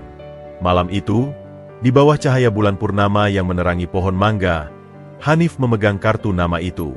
Perang dingin telah mencapai wilayah hatinya. Haruskah ia tetap bertahan sendirian dengan harga yang mungkin adalah kehilangan segalanya? Atau haruskah ia mengulurkan tangan, bukan sebagai anak pada ayah, tapi sebagai sekutu pada satu-satunya orang yang memiliki kekuatan dan mungkin motivasi untuk membantunya menghadapi persekongkolan jahat Baskoro dan Suroto? Dengan napas berat, ia masih belum bisa menelepon. Tapi untuk pertama kalinya, ia tidak merobek kartu nama itu. Ia menyimpannya di saku celananya, sebagai simbol dari pilihan sulit yang mungkin harus segera ia ambil. Di kejauhan, dari balik semak, seseorang mengamatinya dengan ponsel kamera, mengirimkan foto Hanif yang termenung sendirian kepada Baskoro. Jerat perlahan-lahan mulai mengencang. Kantor kepala desa Sriwedari yang biasanya sepi, malam itu masih diterangi lampu neon yang berkedip-kedip.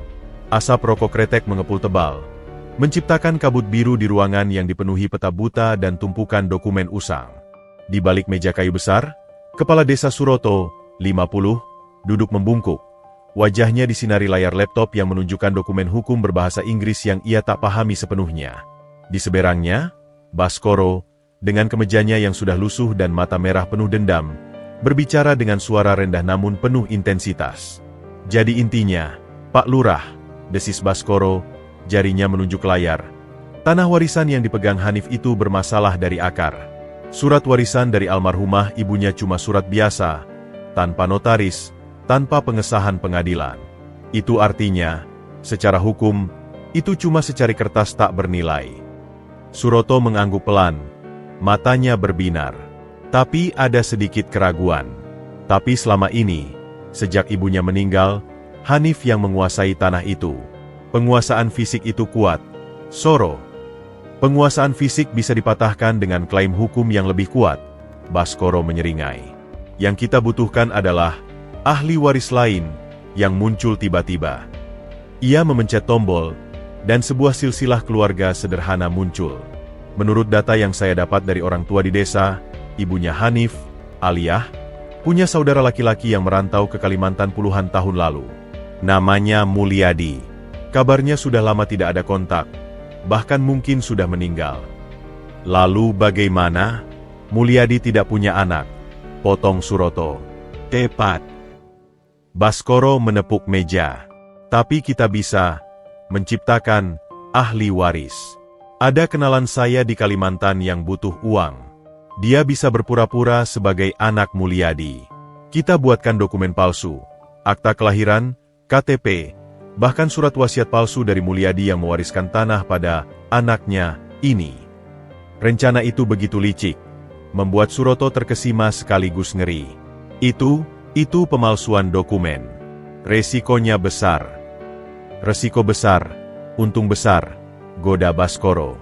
Bayangkan, Pak Lurah, tanah setengah hektar di pinggir jalan provinsi itu, kalau dijual ke developer perumahan atau pabrik yang lain, harganya bisa 200 juta, bahkan lebih. Kita beli dari Hanif dengan ancaman, paling mahal 50 juta. Atau, kalau klaim ahli waris palsu kita menang, kita dapat tanah itu gratis. Lalu kita jual. Bayangkan bagian Anda. Angka itu membius Suroto. Bayangan uang mengalahkan suara hati kecilnya. Tapi bagaimana dengan Pak Akmal? Orang itu berkuasa. Dia sudah batalin proyeknya. Pasti dia akan lindungin Hanif. Justru itu titik lemahnya. Baskoro mendekat. Suaranya berbisik. Hubungan mereka itu aib bagi Akmal. Seorang pengusaha besar punya anak haram dari wanita desa? Itu skandal yang bisa menghancurkan reputasinya. Kita tidak perlu langsung lawan dia. Kita serang Hanif. Buat Hanif sangat terdesak. Saat itulah dua kemungkinan terjadi. Satu, Akmal akan turun tangan secara terbuka untuk membela anak haramnya, dan kita rekam, kita jadikan senjata untuk memerasnya. Atau dua, Akmal takut skandal dan diam saja, maka Hanif akan jatuh dan tanah itu jadi milik kita. Suroto menarik napas dalam. Rencana itu jahat, tapi masuk akal. Langkah pertama, kita rusak nama Hanif di desa. Sebarkan rumor bahwa dia anak haram, bahwa ibunya dulu bukan wanita baik-baik. Buat dia diasingkan. Orang yang terasing mudah dipatahkan. Kedua, kita mulai proses hukum. Saya akan atur pengacara hitam yang mau kerjasama. Kita gugat kepemilikan Hanif, atas nama ahli waris dari Kalimantan itu. Proses hukum itu lama, melelahkan, dan mahal. Hanif yang miskin pasti tidak akan sanggup. Dia akan menyerah. Mungkin dia akan minta tolong Akmal, kata Suroto. Dan itulah yang kita harap. Baskoro tertawa kecil, sinis. Begitu Akmal masuk, kita punya target yang lebih besar. Bayangkan, kita dapat tanah dan uang tebusan dari seorang konglomerat yang takut aibnya terbongkar. Persekongkolan itu disegel dengan jabat tangan dan setumpuk uang muka yang Baskoro berikan kepada Suroto dari sisa pesangonnya.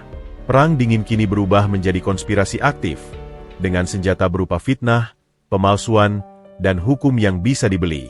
2 hari kemudian, racun mulai bekerja. Rumor-rumor busuk tentang Aliyah, ibu Hanif, menyebar seperti wabah. Di warung-warung kopi, para ibu-ibu di sumur, bahkan di pengajian kecil, bisikan-bisikan jahat terdengar. Tahu kan, dulu Aliyah itu dekat sama orang kota yang datang penelitian. Cuma sebentar, udah hamil. Pasti dijualin. Iya, makanya Hanif mirip sekali sama orang kota. Tapi bapaknya kabur, tidak mau tanggung jawab. Mungkin dulu Aliyah yang nakal, menggoda orang itu. Pantasan dia tidak pernah menikah. Anak haram, malu. Setiap kali Hanif keluar dari gubuknya, ia merasakan tatapan tajam dan bisikan yang tiba-tiba berhenti. Anak-anak kecil yang biasa menyapanya, sekarang ditarik ibunya dengan kasar. Seorang ibu tua yang dulu sering memberinya sayur, sekarang menutup pintu saat ia lewat. Pengasingan sosial itu lebih menyakitkan daripada kemiskinan. Ia merasa seperti kusta, menjijikan dan harus dijauhi. Suatu sore, saat ia mengambil air dari sumur umum, karena sumurnya sendiri sedang kering, seorang bapak parubaya, Pak Rudi, yang dulu sering diajak ngobrol ayahnya, menghampirinya. "Hanif," kata Pak Rudi, suaranya berat. Bapak cuma mau nasihatin. Lebih baik kamu pergi dari sini. Jual saja tanah itu, apa adanya. Hidupmu masih panjang. Jangan pertahankan nama yang sudah busuk. Nama siapa yang busuk, Pak? Tanya Hanif, suaranya gemetar. Ya, ibumu, dan kamu. Orang-orang sudah salah paham. Daripada makin susah, lebih baik kamu mulai baru di tempat lain. Hanif pergi dengan ember air setengah penuh. Hatinya hancur berkeping-keping. Mereka tidak hanya menyerangnya, tapi juga menghina ibunya yang sudah tak bisa membela diri. Amarah yang mulai mereda sejak membaca surat-surat ibumu, kembali membara. Tapi kali ini, amarah itu bercampur dengan keputusasaan. Ia sendirian melawan seluruh desa. Puncaknya adalah saat sebuah surat resmi dari pengadilan negeri setempat datang, diantarkan oleh Pak Pos. Hanif membukanya dengan tangan gemetar. Isinya membuat darahnya beku. Gugatan atas nama seseorang bernama Rian Saputra, yang mengaku sebagai cucu dari Mulyadi, saudara laki-laki Aliyah, menggugat kepemilikan tanah Hanif. Dalilnya, surat warisan dari Aliyah tidak sah, dan berdasarkan hukum adat, tanah harusnya jatuh kepada ahli waris laki-laki dari garis keluarga, yaitu Mulyadi, dan kemudian kepada anaknya, Rian. Itu adalah kebohongan yang nyata. Hanif tahu ibunya hanya punya satu kakak laki-laki yang hilang tanpa kabar, dan tidak pernah punya anak. Tapi surat itu dilengkapi dengan dokumen-dokumen pendukung yang tampak resmi. Fotokopi akta kelahiran Rian, KTP, dan surat wasiat Mulyadi yang disahkan oleh notaris di Kalimantan, palsu semua. Gugatan itu meminta pengadilan mencabut hak Hanif atas tanah dan menyerahkannya pada Rian. Hanif duduk terpaku di depan gubuknya. Dunia serasa runtuh. Ia tidak punya uang untuk membayar pengacara. Tidak tahu prosedur hukum. Satu-satunya orang yang pernah menawarkan bantuan adalah Pak Akmal. Tapi menghubunginya berarti menyerah pada kenyataan bahwa ia butuh orang yang ia benci. Dan yang lebih parah, ia mungkin akan menarik pria itu ke dalam masalah. Dan seperti kata Baskoro, itu mungkin justru yang diharapkan oleh musuh-musuhnya. Malam itu, Hanif tidak tidur. Ia duduk di bawah pohon mangga, memandangi bintang-bintang. Ia memegang kartu nama Pak Akmal. Nomor telepon itu seperti portal ke dunia lain. Dunia kekuasaan dan uang yang bisa menyelesaikan masalahnya dalam sekejap, tapi juga dunia yang penuh dengan luka masa lalu. Ibu sudah memaafkannya. Dan ibu berharap kamu juga bisa. Bukan untuk dia, tapi untuk dirimu sendiri. Pesan ibumu itu bergema lagi. Memaafkan adalah satu hal. Tapi meminta tolong pada orang yang belum sepenuhnya ia maafkan, itu lain lagi. Dari balik pepohonan di tepi sawah, seseorang yang disewa Baskoro mengamatinya dengan teropong malam. Mereka menunggu. Menunggu Hanif menghubungi Pak Akmal. Mereka sudah siap dengan perekam suara dan kamera. Begitu ada kontak, bukti itu akan mereka dapatkan. Namun, Hanif tidak menelepon. Ia kembali ke dalam gubuk, mengambil secari kertas dan sebuah pensil. Dengan cahaya lampu minyak, ia mulai menulis. Bukan surat permintaan tolong, tapi sebuah catatan. Ia menuliskan semua yang terjadi. Rumor busuk, gugatan palsu, nama Baskoro dan Suroto, serta kecurigaannya bahwa ini semua adalah jebakan untuk menjebak Pak Akmal. Ia menulis dengan detail. Jika sesuatu terjadi padanya, setidaknya ada catatan. Kemudian, ia melakukan sesuatu yang tak terduga. Ia tidak menelepon. Ia pergi ke rumah Pak Rudi, bapak yang tadi menasihatinya. Meski terluka, ia rasa Pak Rudi masih punya hati nurani. Pak, besok pagi, tolong bapak pergi ke kota dan antarkan surat ini ke alamat ini. Pinta Hanif, memberikan amplop tertutup dan salinan kartu nama Pak Akmal. Jangan bilang siapa-siapa. Ini urusan hidup dan mati saya. Pak Rudi melihat wajah Hanif yang penuh ketegasan dan keputusasaan. Ia mengangguk, tanpa banyak tanya. Baik, nak. Bapak antar. Hanif memilih untuk tidak menelepon karena takut disadap. Ia memilih jalur lama, surat fisik yang diantarkan oleh orang yang tak disangka-sangka. Itu adalah langkah cerdik yang tak terduga oleh Baskoro dan Suroto, yang hanya mengawasi komunikasi elektronik. Sementara itu, di kota, Pak Akmal sedang memeriksa laporan audit awal terhadap proyek-proyek Baskoro. Hasilnya mencengangkan. Ada indikasi kuat markup harga dan penyuapan. Ia juga telah menginstruksikan pengacaranya untuk mempelajari status hukum tanah Hanif. Pengacaranya melaporkan bahwa tanah itu memang rentan karena status sertifikatnya yang belum lengkap. Kita bisa bantu mengurus sertifikat lengkap untuknya. Pak, itu akan memperkuat posisinya secara hukum, kata pengacara itu. Lakukan, perintah Pak Akmal. Diam-diam. Jangan sampai dia tahu dulu. Ia ingin membantu tanpa membuat Hanif merasa dikendalikan. Namun, bantuan hukum yang elegan itu mungkin sudah terlambat. Konspirasi Baskoro dan Suroto telah melaju lebih cepat, menggunakan metode kotor yang tak terduga oleh pengacara kota. Perang tidak lagi dingin. Api telah dinyalakan, dan gubuk kayu Hanif beserta pohon mangga di depannya telah menjadi pusat medan pertempuran di mana kebenaran, keadilan, dan cinta seorang ayah yang terlambat akan diuji oleh kelicikan dan keserakahan. Hanif mungkin telah membuat langkah pertama yang cerdik dengan suratnya. Tetapi apakah itu cukup untuk mengalahkan jaring laba-laba yang telah ditenun di sekelilingnya? Jawabannya masih menggantung di udara malam yang pekat di desa Sriwodari. Fajar masih berupa garis tipis di ufuk timur ketika Pak Rudi, dengan wajah berkerut penuh beban, naik atas angkutan desa pertama menuju kota. Di sakunya, terselip amplop tebal milik Hanif.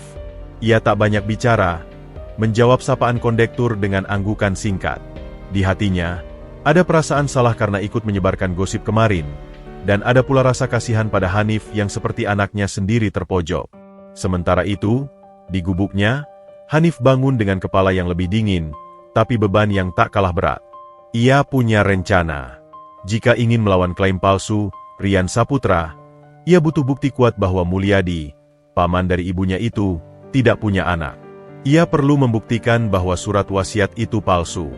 Dan untuk itu, ia harus menggali lebih dalam ke masa lalu keluarganya. Sesuatu yang selama ini ia hindari karena menyakitkan. Setelah memastikan Pak Rudi telah berangkat, Hanif mengunci gubuknya dari luar, sebuah tindakan yang jarang ia lakukan. Ia membawa sebuah kantong kain dan parang kecil. Tujuannya, rumah tua Mbah Kamituo, sesepuh desa yang sudah sepuh dan tinggal di ujung desa sebelah, dekat makam. Mbah Kamituo, 85, adalah teman dekat kakeknya dulu, dan satu-satunya orang yang mungkin masih ingat detail keluarga ibunya.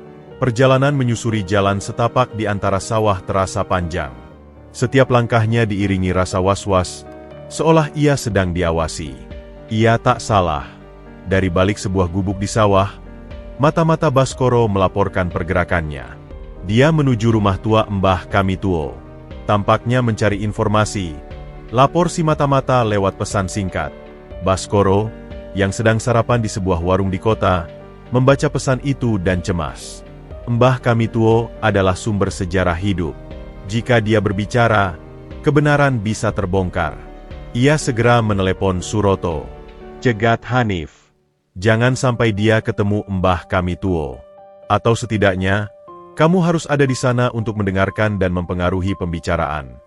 Suroto, yang sedang di balai desa, bergegas. Ia tahu Mbah Kamituo tidak suka padanya karena sikap korupnya. Tapi ia harus mencegah bocornya informasi. Hanif tiba di rumah kayu beratap ijuk milik Mbah Kamituo. Sang Mbah sedang duduk di serambi, mengunyah sirih, matanya yang keruh menatap jauh ke sawah. Permisi, Mbah. Sapa Hanif dengan suara hormat.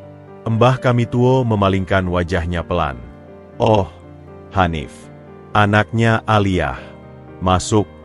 Nak, Mbah sudah dengar kabar tidak enak tentangmu. Hanif duduk di bangku rendah. Mbah, saya butuh bantuan. Tentang keluarga ibu, tentang Pak D. Mulyadi. Mbah Kamituo menghela napas panjang, mengeluarkan dahak. Mulyadi, itu saudara kandung Aliyah. Laki-laki keras kepala. Dulu marah besar pada orang tuamu, karena tidak setuju Aliyah dekat dengan orang kota itu. Akmal, ya. Hanif terkejut. Mbah Kamituo tahu nama itu. Semua orang tua desa dulu tahu. Nak, hubungan mereka bukan rahasia. Mulyadi marah karena menurutnya orang kota hanya main-main. Saat Aliyah hamil dan Akmal tak kunjung kembali, kemarahan Mulyadi memuncak. Dia mengutuk Aliyah, lalu pergi merantau ke Kalimantan. Sumpah tidak akan kembali. Dan sejak itu, Memang tidak ada kabarnya. Apakah Pak D. Mulyadi punya istri? Atau anak? Tanya Hanif penuh harap. Mbah kami tuo menggeleng. Tidak. Waktu pergi, dia masih bujangan. Dan setahu Mbah, dari orang-orang yang pernah merantau ke Kalimantan, tidak ada yang melihatnya menikah. Hidupnya susah di sana, kerja di tambang. Kabar terakhir, mungkin sudah 10 tahun lalu, dia sakit dan meninggal di sana. Tidak ada yang mengurus. Ini penting. Bukti lisan bahwa Mulyadi tidak punya keturunan. Apakah ada yang tahu di mana kuburannya? Atau ada surat-surat? Siapa peduli? Nak, dia orang buangan bagi keluarganya sendiri karena telah mengutuk adiknya.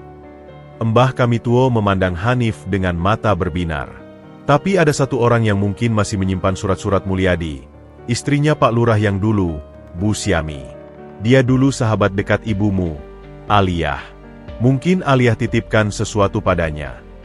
Bu Syami adalah istri almarhum kepala desa sebelum Suroto. Wanita itu sekarang tinggal di rumah anaknya di kota kecamatan. Tapi sebelum Hanif bisa mengucapkan terima kasih, langkah berat terdengar. Suroto muncul, dengan senyum lebar palsu. Wah, ada apa nih, Hanif? Berkunjung ke sesepuh kita? Sapa Suroto dengan nada sok akrab. Mbah kami tuo sedang cerita tentang sejarah desa. Pak Lurah, jawab Hanif dingin. Oh, bagus, bagus. Tapi hati-hati, ya, Mbah sudah tua, ingatannya sudah sering keliru. Sindir Suroto, mencoba mendiskreditkan Mbah kami tuo. Mbah kami tuo menatap Suroto tajam. Ingatan Mbah masih jelas, Suroto. Lebih jelas dari niat-niat busuk yang kau pendam. Suroto tersenyum kecut. Sudah-sudah, Mbah. Jangan mengada-ada. Hanif, ada waktu ke balai desa. Kita urus surat-surat tanahmu yang bermasalah itu. Itu ancaman terselubung. Hanif tahu ia harus pergi. Ia pamit pada Mbah kami tuo, menyimpan informasi tentang Bu Syami di hatinya. Suroto mengikutinya sedikit, memastikan ia meninggalkan area itu. Pukul 10 pagi, di kantor Akmal Corp, Pak Akmal sedang memimpin rapat penting ketika Davina membisikkan sesuatu di telinganya. Wajahnya berubah serius. Ia menghentikan rapat. Maaf, ada urusan darurat. Ia keluar menuju ruangannya. Di sana, Pak Rudi yang gugup sedang menunggu, memegang amplop Hanif. Bapak Akmal, saya disuruh Hanif mengantarkan ini, kata Pak Rudi. Pak Akmal segera mengambilnya, membuka, dan membaca. Setiap baris yang ditulis Hanif seperti pukulan. Rencana jahat Baskoro dan Suroto, gugatan palsu, rumor busuk, dan kecurigaan Hanif bahwa ini jebakan untuknya. Yang paling menyentuh adalah kalimat terakhir. Saya menulis ini bukan karena menganggap Anda ayah saya, tapi karena Anda satu-satunya orang yang memiliki kekuatan untuk melawan orang-orang ini. Dan karena Ibu, dalam surat-suratnya, percaya bahwa Anda pada dasarnya baik. Tolong, jangan datang ke sini. Mereka mengawasi. Cukup bantu saya secara hukum. Saya akan cari bukti bahwa gugatan itu palsu. Hanif. Tangannya menggenggam kertas itu. Anak itu, dalam keterpencilannya, masih berpikir untuk melindunginya. Jangan datang ke sini. Itu menunjukkan kematangan dan keberanian yang luar biasa. Di mana Hanif sekarang? Tanya Pak Akmal pada Pak Rudi. Dia bilang akan mencari bukti tentang keluarganya. Pak, ke rumah Mbah kami tuo. Pak Akmal mengangguk. Ia memberi sejumlah uang pada Pak Rudi sebagai tanda terima kasih, dan memintanya pulang dengan diam-diam. Begitu Pak Rudi pergi, ia segera bertindak. Pertama, ia menelepon pengacaranya. Ada perkembangan baru. Musuh sudah bergerak dengan gugatan palsu. Saya kirim detailnya. Kerahkan tim investigasi terbaik kita. Selidiki ini, Rian Saputra. Cari tahu identitas aslinya, dan siapa dalangnya. Saya yakin Baskoro ada di belakang ini. Kedua, ia menelepon seorang kenalan di kepolisian. Saya butuh bantuan, tapi secara halus. Ada kasus pemalsuan dokumen dan konspirasi menjebak seorang pemuda di desa Sriwedari. Ketiga, dan ini yang paling sulit, ia harus menahan dirinya untuk tidak langsung terbang ke Sriwedari. Permintaan Hanif jelas. Tapi ia tidak bisa hanya duduk diam. Ia memanggil asisten pribadinya yang paling dipercaya. "Saya perlu kamu pergi ke Sriwedari," menyamar. "Awasi Hanif dari jauh. Pastikan dia aman.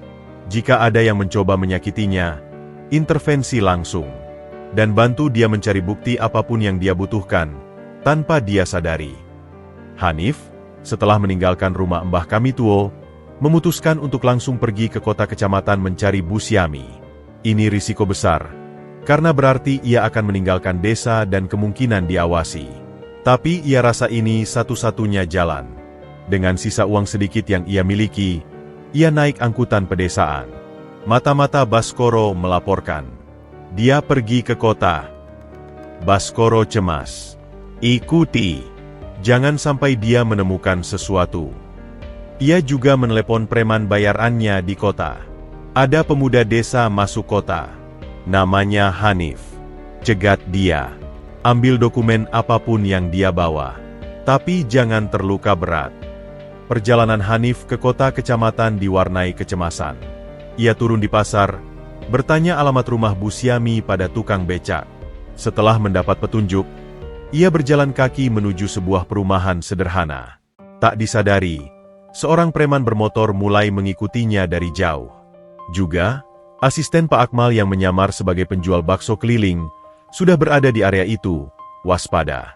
Hanif menemukan rumah Bu Syami. Seorang wanita paruh baya yang wajahnya masih cantik membuka pintu. "Bu Syami, saya Hanif, anaknya Aliyah."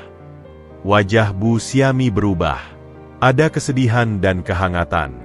"Hanif, anaknya Aliyah. Masuk, Nak."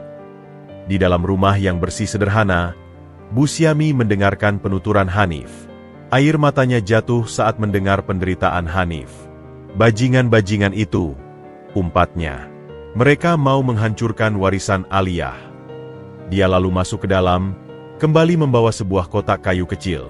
"Aliyah, sahabatku, dulu pernah titip ini padaku. Katanya, jika suatu hari ada masalah besar pada Hanif, atau jika ada yang mempertanyakan keluarganya, buka kotak ini." Dengan hati berdebar, Hanif membuka kotak itu. Isinya, satu surat asli dari Mulyadi, dikirim dari Kalimantan bertahun-tahun lalu. Isinya penuh penyesalan. Ia minta maaf pada Aliyah, mengakui kesalahannya telah mengucilkan adiknya. Ia menulis bahwa ia sakit dan merasa ajalnya dekat. Yang paling penting, ia menulis dengan jelas, "Aku tidak pernah menikah, tidak punya anak. Garis keturunan kita hanya melalui kamu, Aliyah. Jaga baik-baik anakmu, itu penerus kita." Dua foto Mulyadi bersama surat itu, dan foto ia di tempat kerja tambang. 3 surat nikah siri antara Aliyah dan Akmal. Ternyata, sebelum Akmal pergi, mereka telah melakukan ikrar di hadapan seorang tokoh agama setempat. Tidak tercatat negara, tapi secara agama dan adat, itu sah. Surat itu ditandatangani oleh 2 saksi. Salah satunya adalah almarhum suami Bu Syami. 4 sebuah surat dari Akmal untuk Aliyah yang lain, lebih awal, berisi janji untuk menikah secara resmi setelah ia membereskan urusan di kota. Janji yang tak pernah ditepati. Hanif gemetar. Ini adalah harta karun. Bukti bahwa Mulyadi tidak punya anak. Bukti bahwa ia bukan anak haram. Surat nikah siri itu mungkin tidak kuat di pengadilan negara. Tapi di pengadilan agama dan di mata masyarakat, itu membuktikan bahwa ibunya tidak sembarangan. "Ambil ini, Nak. Buktikan pada mereka," kata Bu Syami. Hanif berterima kasih, lalu buru-buru pergi. Ia harus cepat pulang, menyimpan bukti-bukti ini di tempat aman. Namun, saat ia keluar dari perumahan dan berjalan menuju jalan raya untuk naik angkutan, 2 lelaki berbadan kekar menghadangnya di sebuah lorong sepi. "Mana dokumen yang kamu bawa, anak desa?" geram salah satunya. Hanif berusaha lari, tetapi mereka mengejar. Salah satu preman berhasil menangkap bajunya dan menjatuhkannya. Kotak kayu kecil itu terlempar. Preman itu mengambilnya. "Jangan, itu penting," teriak Hanif. "Persis. Makanya kami ambil," kata preman itu sambil membuka kotak. Saat itulah, tanpa diduga, seorang penjual bakpo keliling mendorong gerobaknya dengan kencang, menabrak kedua preman itu. Kotak kayu terlempar lagi. Penjual bakpo itu, asisten Pak Akmal, dengan cepat memungutnya, lalu menarik Hanif. "Ayo, lari!" Mereka berlari kencang, menyusuri lorong-lorong kecil, hingga kelebihan kedua preman yang bingung. Di tempat yang aman, si penjual bakpo memberikan kotak itu kembali pada Hanif. "Simpan baik-baik, dan hati-hati. Mereka tidak akan berhenti." "Siapa Anda?" tanya Hanif, terengah-engah. "Seseorang yang diperintahkan untuk menjagamu," jawab pria itu samar, lalu pergi dengan gerobak baksonya, menghilang di keramaian pasar. Hanif memeluk kotak kayu itu erat-erat. Jantungnya masih berdegup kencang. Ia baru saja diselamatkan oleh orang tak dikenal. Apakah itu utusan Pak Akmal? Tampaknya iya. Artinya, Pak Akmal memang menjaga dari jauh, seperti yang dijanjikan. Ia segera pulang ke desa, dengan bukti-bukti berharga yang sekarang harus ia sembunyikan dengan sangat baik. Tapi peristiwa pengejaran itu membuatnya sadar, bahaya itu nyata dan fisik. Baskoro dan Suroto tidak main-main. Mereka akan melakukan apa saja untuk menghentikannya. Malam itu, di gubuknya dengan pintu terkunci rapat, Hanif memeriksa isi kotak lagi di bawah cahaya lilin. Surat nikah siri ibunya. Ia membaca nama ayahnya di sana, Akmal Wibowo. Ia membaca janji pernikahan yang tak ditepati. Rasa sakitnya bercampur aduk. Di satu sisi, ada pengakuan bahwa ibunya dicintai dan dihormati, setidaknya di awal. Di sisi lain, ada pengkhianatan terhadap janji itu. Tapi yang paling penting, ia sekarang punya senjata untuk melawan gugatan palsu. Surat dari Mulyadi yang menyatakan tidak punya anak adalah bukti kuat. Dan ia juga punya alasan untuk membela nama baik ibunya di depan masyarakat. Namun, perang belum selesai. Ia telah menemukan bukti, tapi juga menemukan duka yang lebih dalam tentang betapa rumitnya cinta dan pengkhianatan antara orang tuanya. Dan ia juga sadar bahwa dengan memiliki bukti ini, ia menjadi target yang lebih berbahaya. Malam itu, ia tidak tidur.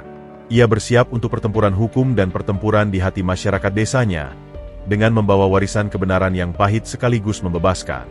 Hari-hari setelah insiden pengejaran di kota, Hanif memilih untuk tidak keluar dari gubuknya kecuali untuk keperluan paling mendesak. Ia menyembunyikan kotak kayu berisi bukti-bukti berharga itu di balik sebuah balok kayu reot di bawah lantai gubuk, tempat yang hanya ia dan ibunya dulu yang tahu. Keheningan di sekelilingnya terasa berbeda, bukan lagi kesunyian yang akrab, melainkan ketegangan yang menunggu pecah. Ia tahu Baskoro dan antek-anteknya tidak akan berhenti. Di sisi lain, Pak Akmal di kota semakin tidak tenang. Laporan dari asisten pribadinya yang menyamar tentang upaya penyerangan terhadap Hanif membuat darahnya mendidih. Rasa bersalahnya berubah menjadi kemarahan yang membara terhadap Baskoro. Namun, di balik itu semua, ada keinginan yang tak terbendung untuk melakukan sesuatu yang langsung, yang nyata, untuk anaknya. Ia ingin menebus kesalahannya bukan hanya dengan perintah dari balik meja, tapi dengan tindakan fisik, dengan kehadiran. Dan disitulah letak kesalahannya. Pagi itu, tanpa berkonsultasi dengan pengacaranya atau mempertimbangkan permintaan Hanif untuk tidak datang, Pak Akmal memutuskan untuk pergi ke Sriwedari. Niatnya mulia. Ia ingin melihat kondisi gubuk itu, ingin secara langsung menawarkan bantuan untuk memperbaikinya, dan yang paling penting, ingin melindungi Hanif dengan kehadirannya. Tapi ia datang dengan persepsi seorang pengusaha sukses. Ia membawa solusi materi. Sebuah mobil pick-up pengangkut barang berisi bahan bangunan, semen, kayu berkualitas, seng gelombang baru, bahkan jendela kaca aluminium, berhenti di depan jalan kecil menuju gubuk Hanif. Di belakangnya, mobil SUV pribadi Pak Akmal. Kehadiran konvo kecil ini langsung menarik perhatian warga. Mereka berkerumun, berbisik-bisik. "Itu siapa? Kok bawa bahan bangunan?" Pak Akmal turun, masih mengenakan kemeja linen yang mahal dan celana chino. Ia menyuruh supir dan dua pekerja yang ia bawa mulai mengangkut beberapa sak semen ke pinggir jalan. Ia sendiri berjalan menyusuri jalan tanah menuju gubuk Hanif. Hanif, yang mendengar keributan, membuka jendela dan melihat pemandangan yang membuatnya terpana. Jantungnya berdebar campur marah dan malu. Apa yang dilakukan pria ini? "Hanif, Sapa Pak Akmal dengan wajah berusaha ramah. Saya lihat kondisi rumahmu perlu perbaikan. Saya bawa beberapa bahan. Biar saya bantu memperbaikinya. Hanif keluar, wajahnya keras. Ia melihat tumpukan bahan bangunan di jalan, dan tetangga-tetangga yang semakin banyak berkerumun, melihat mereka seperti pertunjukan. Apa maksud semua ini, Pak? Tanyanya, suara datar menahan amarah. Maksud saya membantu. Nak, atapmu sudah bocor, dindingnya renggang. Ini tidak layak huni. Izinkan saya. Tidak, potong Hanif tegas. Saya tidak meminta ini. Tapi lihat sekelilingmu, Hanif. Pak Akmal melangkah mendekat. Suaranya rendah seolah berbisik, tapi masih terdengar oleh beberapa orang yang mendekat. Kamu hidup dalam kemiskinan. Ibumu pasti ingin kamu tinggal di tempat yang lebih baik. Biar saya yang melakukannya untuknya. Sebagai penebusan dosa. Kata, penebusan dosa, itu seperti bensin yang disiram ke bara. Hanif merasa direndahkan. Bantuan ini terasa seperti belas kasihan. Seperti upaya membersihkan hati nurani dengan uang dan barang. Apakah Bapak pikir dengan mengganti papan kayu ini dengan kayu mahal, atau mengganti atap seng dengan yang baru, bisa menghapus 22 tahun saya dan ibu hidup susah? Apakah Bapak pikir ini seperti mengganti spare part mobil yang rusak? Suara Hanif mulai meninggi. Pak Akmal, yang terbiasa dengan orang-orang yang menerima bantuannya dengan sukacita, tidak siap dengan penolakan yang begitu frontal. Hanif, saya tidak bermaksud begitu. Saya hanya ingin. Bapak ingin membeli hati saya? Seperti Bapak membeli tanah ini dengan 10 miliar? Atau seperti Bapak memecat Baskoro dengan kekuasaan Bapak? Teriak Hanif, tak lagi peduli pada orang-orang yang menyaksikan. Semua yang Bapak lakukan adalah dengan uang dan kekuasaan. Bapak tidak pernah bertanya apa yang saya inginkan. Bapak tidak pernah duduk dan mendengarkan. Kerumunan warga semakin besar. Mereka mendengarkan dengan mulut terbungga. Beberapa mulai menyoraki.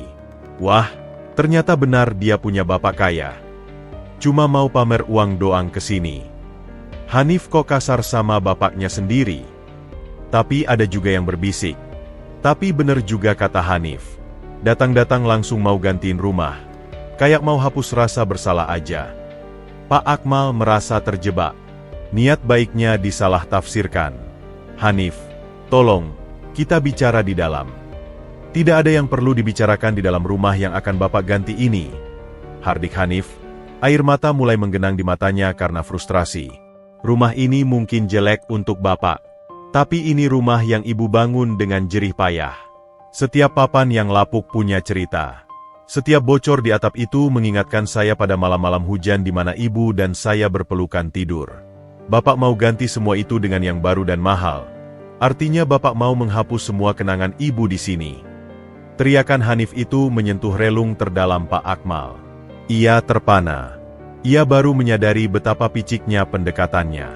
Ia hanya melihat fisik yang reyot, tanpa memahami nilai sejarah dan cinta yang terkandung di dalam setiap kayu yang lapuk. Saya tidak memikirkan itu, gumamnya. Tentu saja Bapak tidak memikirkannya. Karena Bapak hidup di dunia di mana semua bisa dibeli dan diganti. Hanif menarik napas dalam. Bapak bisa bantu saya dengan cara lain. Bantu saya melawan Baskoro dengan hukum. Itu saya terima. Tapi jangan sentuh rumah ini. Jangan sentuh kenangan saya dengan Ibu. Itu bukan milik Bapak untuk diperbaiki. Hanif berbalik, hendak masuk ke dalam gubuk. Tapi sebelum ia masuk, ia menoleh sekali lagi. Dan tolong, bawa kembali barang-barang Bapak. Atau saya akan membakarnya di sini. Pertunjukan itu berakhir dengan kekalahan telak bagi Pak Akmal. Ia berdiri kaku di depan gubuk, disoraki oleh beberapa warga yang memihak Hanif. Rasa malu dan kesedihan yang luar biasa menyergapnya. Ia menyuruh pekerja mengangkut kembali bahan bangunan itu ke mobil pick-up. Dengan langkah berat, ia kembali ke mobilnya, meninggalkan Sriwedari dengan luka baru di hati. Luka karena menyadari bahwa niat baik tanpa kebijaksanaan bisa menjadi penghinaan. Sepanjang perjalanan pulang, Pak Akmal menyadari kesalahannya yang mendasar. Selama ini, ia terbiasa menyelesaikan masalah dengan uang dan wewenang. Ketika ia ingin mendekati Hanif, Insting pertamanya adalah membawa materi. Ia tidak pernah belajar untuk hadir sebagai manusia biasa, sebagai ayah yang ingin mengenal anaknya. Sesampainya di kantor, ia mendapat laporan dari pengacaranya. Kami sudah melacak Rian Saputra. Itu identitas palsu. Orang aslinya adalah seorang preman kecil di Kalimantan yang disewa Baskoro. Kami sudah dapatkan pengakuannya via telepon dengan imbalan uang. Dia bersedia menjadi saksi bahwa Baskoro yang menyuruhnya. Kami juga sudah dapatkan bukti transfer dari Baskoro ke rekannya. Ini bagus, kata Pak Akmal, tapi suaranya tidak bersemangat. Kemenangan hukum terasa hampa setelah kegagalan personal tadi. Tapi Pak Akmal, ada hal lain, lanjut pengacara itu. Kami juga menyelidiki rekening dan komunikasi Suroto. Ada sesuatu yang menarik. Ternyata, selain Baskoro, ada aktor lain yang lebih besar yang mungkin mendanai atau memanfaatkan situasi ini. Aktor lain, seorang pengembang properti dari kota sebelah, yang sudah lama mengincar wilayah Sriwedari untuk dijadikan kawasan industri kecil. Dialah yang mungkin memberi modal pada Baskoro untuk mengakuisisi tanah-tanah di sana, termasuk tanah Hanif.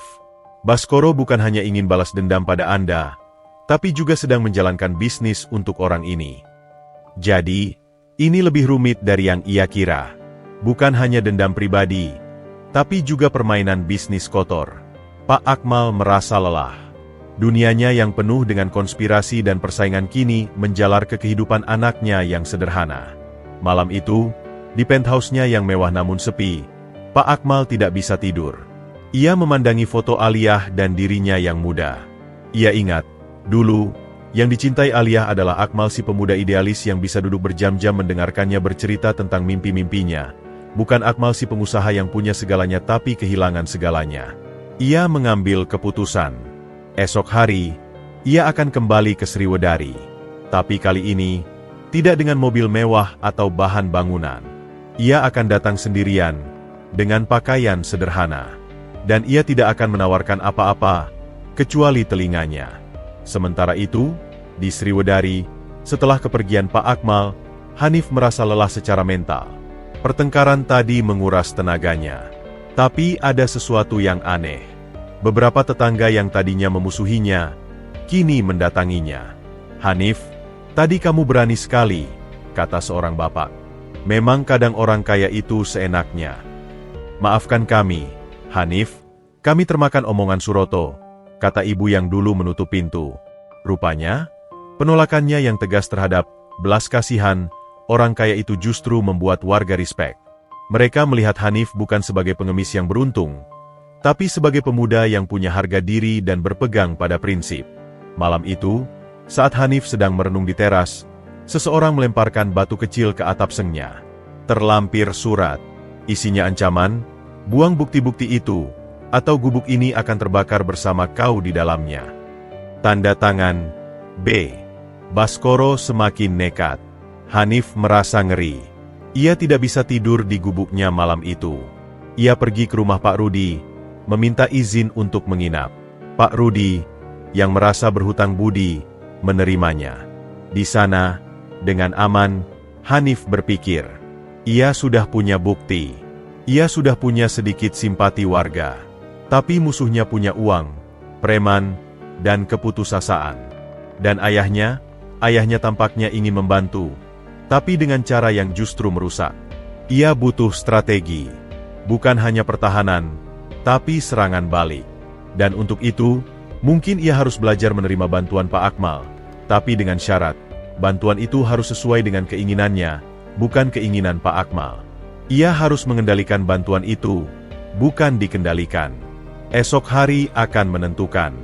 Apakah Pak Akmal akan belajar dari kesalahannya? Apakah Hanif bisa menemukan cara untuk memanfaatkan kekuatan ayahnya tanpa kehilangan jati dirinya? Dan yang paling penting, apakah bukti-bukti yang ia sembunyikan akan cukup untuk mengalahkan konspirasi yang semakin ganas? Perang bukan lagi tentang tanah, tapi tentang harga diri, pengampunan, dan cara yang benar untuk menyayangi. Malam setelah ancaman pembakaran, Hanif terbangun berkali-kali di rumah Pak Rudi. Setiap derit kayu atau suara angin membuatnya tercekat. Takut itu nyata, tapi yang lebih menghantuinya adalah rasa kesepian yang mendalam.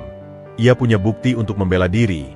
Tapi siapa yang akan mendengarkannya di tengah malam jika para preman benar-benar datang? Ia memegang erat kotak kayu kecil yang ia bawa. Di dalamnya bukan hanya surat-surat, tapi harapan terakhirnya. Pukul 4 pagi, saat fajar masih jauh, ia mendengar suara motor mendekat lalu berhenti di dekat rumah Pak Rudi. Jantungnya berdegup kencang. Apakah mereka mencarinya di sini? Dengan hati-hati, ia mengintip dari jendela. Di bawah cahaya bulan sabit, ia melihat dua sosok gelap mendekati gubuknya yang kosong. Salah satunya membawa jerigen. Mereka benar-benar akan membakarnya. Tanpa pikir panjang, Hanif mengambil parang kecil yang ada di dapur Pak Rudi. "Pak, ada orang mau bakar rumah saya," teriaknya pada Pak Rudi yang terbangun. Lalu, dengan keberanian yang lahir dari keputusasaan, ia berlari keluar. "Hei, berhenti!" teriaknya. Suaranya menggema di kesunyian dini hari. Dua preman itu terkejut, menoleh. Melihat Hanif sendirian hanya dengan parang, mereka menyeringai. "Sana pergi, bocah, kalau mau hidup," geram salah satunya. "Tanah ini milik saya. Pergi dari sini." Hanif mencoba tegas, tapi suaranya gemetar. Preman yang membawa jerigen itu mendekat. "Kami cuma disuruh kasih pelajaran. Serahkan kotak kayu itu, atau rumah ini jadi abu." "Aku tidak punya kotak itu di sini." Bohong Hanif. "Bohong. Cari di dalam," perintah preman itu pada rekannya. Saat itulah, dari balik kegelapan di ujung jalan, sebuah lampu mobil besar menyala terang, diiringi deru mesin yang melaju kencang. Sebuah mobil pick-up meluncur dan berhenti mendadak tepat di antara Hanif dan kedua preman itu, hampir menabrak mereka. Dari dalam mobil, Pak Akmal melompat keluar. Kali ini, ia tidak mengenakan kemeja mahal, tapi hanya kaos oblong lusuh dan celana jeans tua. Wajahnya penuh amarah yang mengerikan. Mata yang biasanya penuh penyesalan kini menyala-nyala seperti singa yang anaknya terancam. "Sentuh dia lagi, aku penggal kalian," teriaknya. Suaranya parau namun penuh wibawa yang mematikan. Kedua preman itu terperangah. Mereka tidak menyangka ada orang lain, apalagi seorang pria berusia 50-an dengan aura berbahaya seperti itu. "Lagi-lagi kau, Pak Tua, campur tangan lagi," kata preman dengan jerigen, mencoba berani. "Iya, saya. Dan saya beritahu, saya sudah laporkan kalian dan bos kalian, Baskoro, ke polisi. Mereka sedang dalam perjalanan ke sini. Lihat lampu biru di kejauhan." Pak Akmal menunjuk ke arah jalan desa. Benar, dari kejauhan, ada cahaya lampu biru berkedip mendekat. Itu adalah strategi Pak Akmal. Sebelum datang, ia telah menghubungi kenalannya di kepolisian untuk berangkat ke Sriwedari.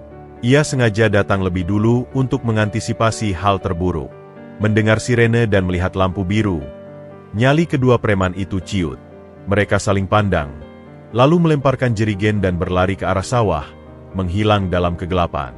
Polisi datang, sebuah mobil patroli dengan 3 orang polisi. Pak Akmal, yang sudah berkoordinasi dengan mereka, menjelaskan situasi. Polisi kemudian berkeliling mencari kedua preman itu, sementara Pak Akmal mendekati Hanif yang masih berdiri dengan parang terhunus, tubuhnya gemetar hebat. "Hanif, nak, kamu baik-baik saja?" tanya Pak Akmal. Suaranya kembali lembut, penuh kecemasan. Hanif memandanginya. Di saat genting ini, pria yang ia tolak mentah-mentah kemarin, muncul seperti malaikat pelindung. Rasa aman yang tiba-tiba itu membuat pertahanannya retak. Mereka mau bakar rumah ibu," bisik Hanif. Air mata akhirnya mengalir. Bukan air mata ketakutan lagi, tapi kelegaan dan kehancuran emosional. Rumahnya masih utuh. Mereka tidak sempat, kata Pak Akmal, ingin memeluknya tapi ragu. Ia hanya menempatkan tangan di bahu Hanif. "Ayo, kita duduk." Mereka duduk di teras gubuk yang hampir jadi korban. Di kejauhan, langit mulai memudar, tanda pagi akan segera tiba. "Saya minta maaf, Hanif," Pak Akmal mulai. Matanya tak lepas dari wajah anaknya. "Kemarin saya bodoh. Saya datang dengan ego, ingin membuktikan saya bisa memperbaiki segalanya dengan uang. Saya tidak menghargai perasaanmu, tidak menghargai kenanganmu dengan ibumu." "Ibu Emu," Aliyah, Dia pasti marah pada saya dari surga melihat kelakuan saya kemarin. Hanif diam, mendengarkan. Saya datang malam ini bukan untuk memperbaiki rumahmu. Saya datang karena asisten saya melaporkan ada gerakan mencurigakan dari orang-orang Baskoro. Saya takut mereka akan menyakitimu. Dan saya tidak bisa membiarkan itu terjadi. Tidak lagi. Suaranya bergetar. Selama 22 tahun, saya membiarkan kamu dan ibumu berjuang sendirian. Saya tidak akan membiarkan siapapun menyentuh kamu lagi. Bahkan jika itu berarti saya harus berhadapan dengan preman, dengan polisi, atau dengan siapapun. Hanif melihat tangan Pak Akmal yang tergenggam erat, buku-buku jarinya putih. Ia melihat wajahnya yang lelah, penuh khawatir. Ini bukan wajah pengusaha kaya yang ingin membeli hati. Ini wajah seorang ayah yang ketakutan kehilangan anaknya. "Kenapa sekarang?" tanya Hanif, suaranya lirih. "Kenapa baru sekarang Anda peduli seperti ini?" "Karena sekarang saya tahu rasanya hampir kehilanganmu," jawab Pak Akmal, jujur. "Melihatmu pingsan di rumah sakit, mendengar ancaman padamu, dan tadi, melihatmu sendirian menghadapi mereka dengan hanya sebuah parang. Itu menghancurkan saya. Saya menyadari, saya mungkin tidak pantas jadi ayahmu, tapi naluri untuk melindungimu itu nyata. Dan itu datang terlambat, tapi saya harap tidak terlalu terlambat." Hanif menarik napas dalam. Ia membuka kotak kayu yang ia pegang, mengeluarkan surat nikah siri dan surat dari Mulyadi. "Saya punya bukti. Bukti bahwa saya bukan anak haram. Bukti bahwa klaim Rian Saputra itu palsu. Dan bukti bahwa ibu tidak pernah membenci Anda." Ia memberikan surat terakhir Aliyah yang ia bawa-bawa. Pak Akmal membaca surat itu dengan tangan gemetar. Air matanya jatuh membasahi kertas usang. "Dia memaafkan saya, bahkan saat saya tidak layak. Dia ingin saya juga memaafkan," kata Hanif. "Tapi itu sulit. Saya masih marah. Tapi, tadi malam, saat Anda datang, saya merasa tidak sendirian." Itulah pengakuan kecil namun monumental. Pengakuan bahwa kehadiran Pak Akmal, meski salah kaprah, memberi arti. Polisi kembali dengan laporan. Kedua preman kabur, tapi mereka akan terus diburu. Mereka juga membawa kabar bahwa Baskoro telah diamankan di rumahnya di kota berdasarkan bukti pemalsuan dokumen dan konspirasi yang dikumpulkan tim pengacara Pak Akmal. Suroto, yang ketakutan, telah mengaku segala sesuatu dan bersedia menjadi saksi. Masalah hukum mulai beres. Tapi masalah hati masih rumit. Matahari mulai terbit, menyinari wajah mereka yang lelah. Pak Akmal berdiri. "Saya akan pergi sekarang. Polisi akan jaga sekitar sini. Kamu aman. Dan, terima kasih telah menyelamatkan rumah ibumu tadi. Kamu sangat berani." Ia berbalik untuk pergi. Tapi saat itulah, Hanif berkata, pelan namun jelas, "Rumah ini butuh perbaikan. Atapnya bocor parah di bagian belakang." Pak Akmal berhenti, tak berani menoleh terlalu cepat. "Tapi," lanjut Hanif, "saya mau yang memperbaikinya adalah orang yang mengerti kenapa atap itu tidak boleh diganti seluruhnya. Yang mau dengar cerita kenapa kayu ini harus diselamatkan, dan kenapa seng yang lain bisa diganti." Pak Akmal menoleh, matanya berbinar harap. "Maksudmu?" "Saya butuh bantuan. Tapi bukan bantuan bos besar. Tapi bantuan seseorang yang mau belajar jadi tukang kayu untuk sehari. Yang mau duduk di lantai, minum teh bersama, dan mendengarkan cerita tentang ibu sebelum memegang palu. Sebuah tawaran damai. Sebuah ajakan untuk mengenal, bukan membeli." Pak Akmal tersenyum. Senyum pertama yang tulus sejak lama. "Saya tidak pernah memegang palu. Tapi saya mau belajar. Dan tidak boleh bawa bahan bangunan mahal. Kita pakai kayu dari pepohonan tumbang di desa, seperti yang dulu ibu lakukan." Sepakat. Mereka tidak berpelukan. Tidak ada kata ayah atau anak yang diucapkan. Tapi sebuah jembatan telah dibangun di teras gubuk yang nyaris terbakar itu. Jembatan yang terbuat dari pengakuan akan kesalahan, keberanian untuk memaafkan perlahan, dan kesediaan untuk memulai dari hal paling sederhana, memperbaiki atap yang bocor bersama-sama. Pak Akmal akhirnya mengerti. Cinta tidak bisa dibeli dengan 10 miliar, atau diganti dengan semen dan kayu terbaik. Cinta dibangun dengan hadir, dengan mendengar, dan dengan kesediaan untuk kotor terkena debu dan belajar memalu paku tanpa melukai kenangan. Dan Hanif belajar bahwa kadang, menerima bantuan bukan tanda kelemahan, tapi tanda kekuatan untuk memilih siapa yang boleh masuk ke dalam dunianya, dan dengan syarat apa. Matahari semakin tinggi, menyinari gubuk tua, pohon mangga, dan dua sosok yang duduk berhadapan, mulai merencanakan perbaikan atap sambil membagi cerita-cerita tentang seorang wanita kuat bernama Aliyah. Perang mungkin belum sepenuhnya usai, masih ada proses hukum, masih ada rekonsiliasi dengan warga, tapi pertempuran terberat, pertempuran di dalam hati mereka, telah menemukan gencatan senjata. Dan dari gencatan senjata itu, sesuatu yang baru dan rapuh, namun penuh harap, mulai tumbuh. Sebuah hubungan yang kali ini, dibangun bukan di atas janji kosong, tapi di atas puing-puing pengakuan dan niat tulus untuk memperbaiki, satu paku demi satu paku.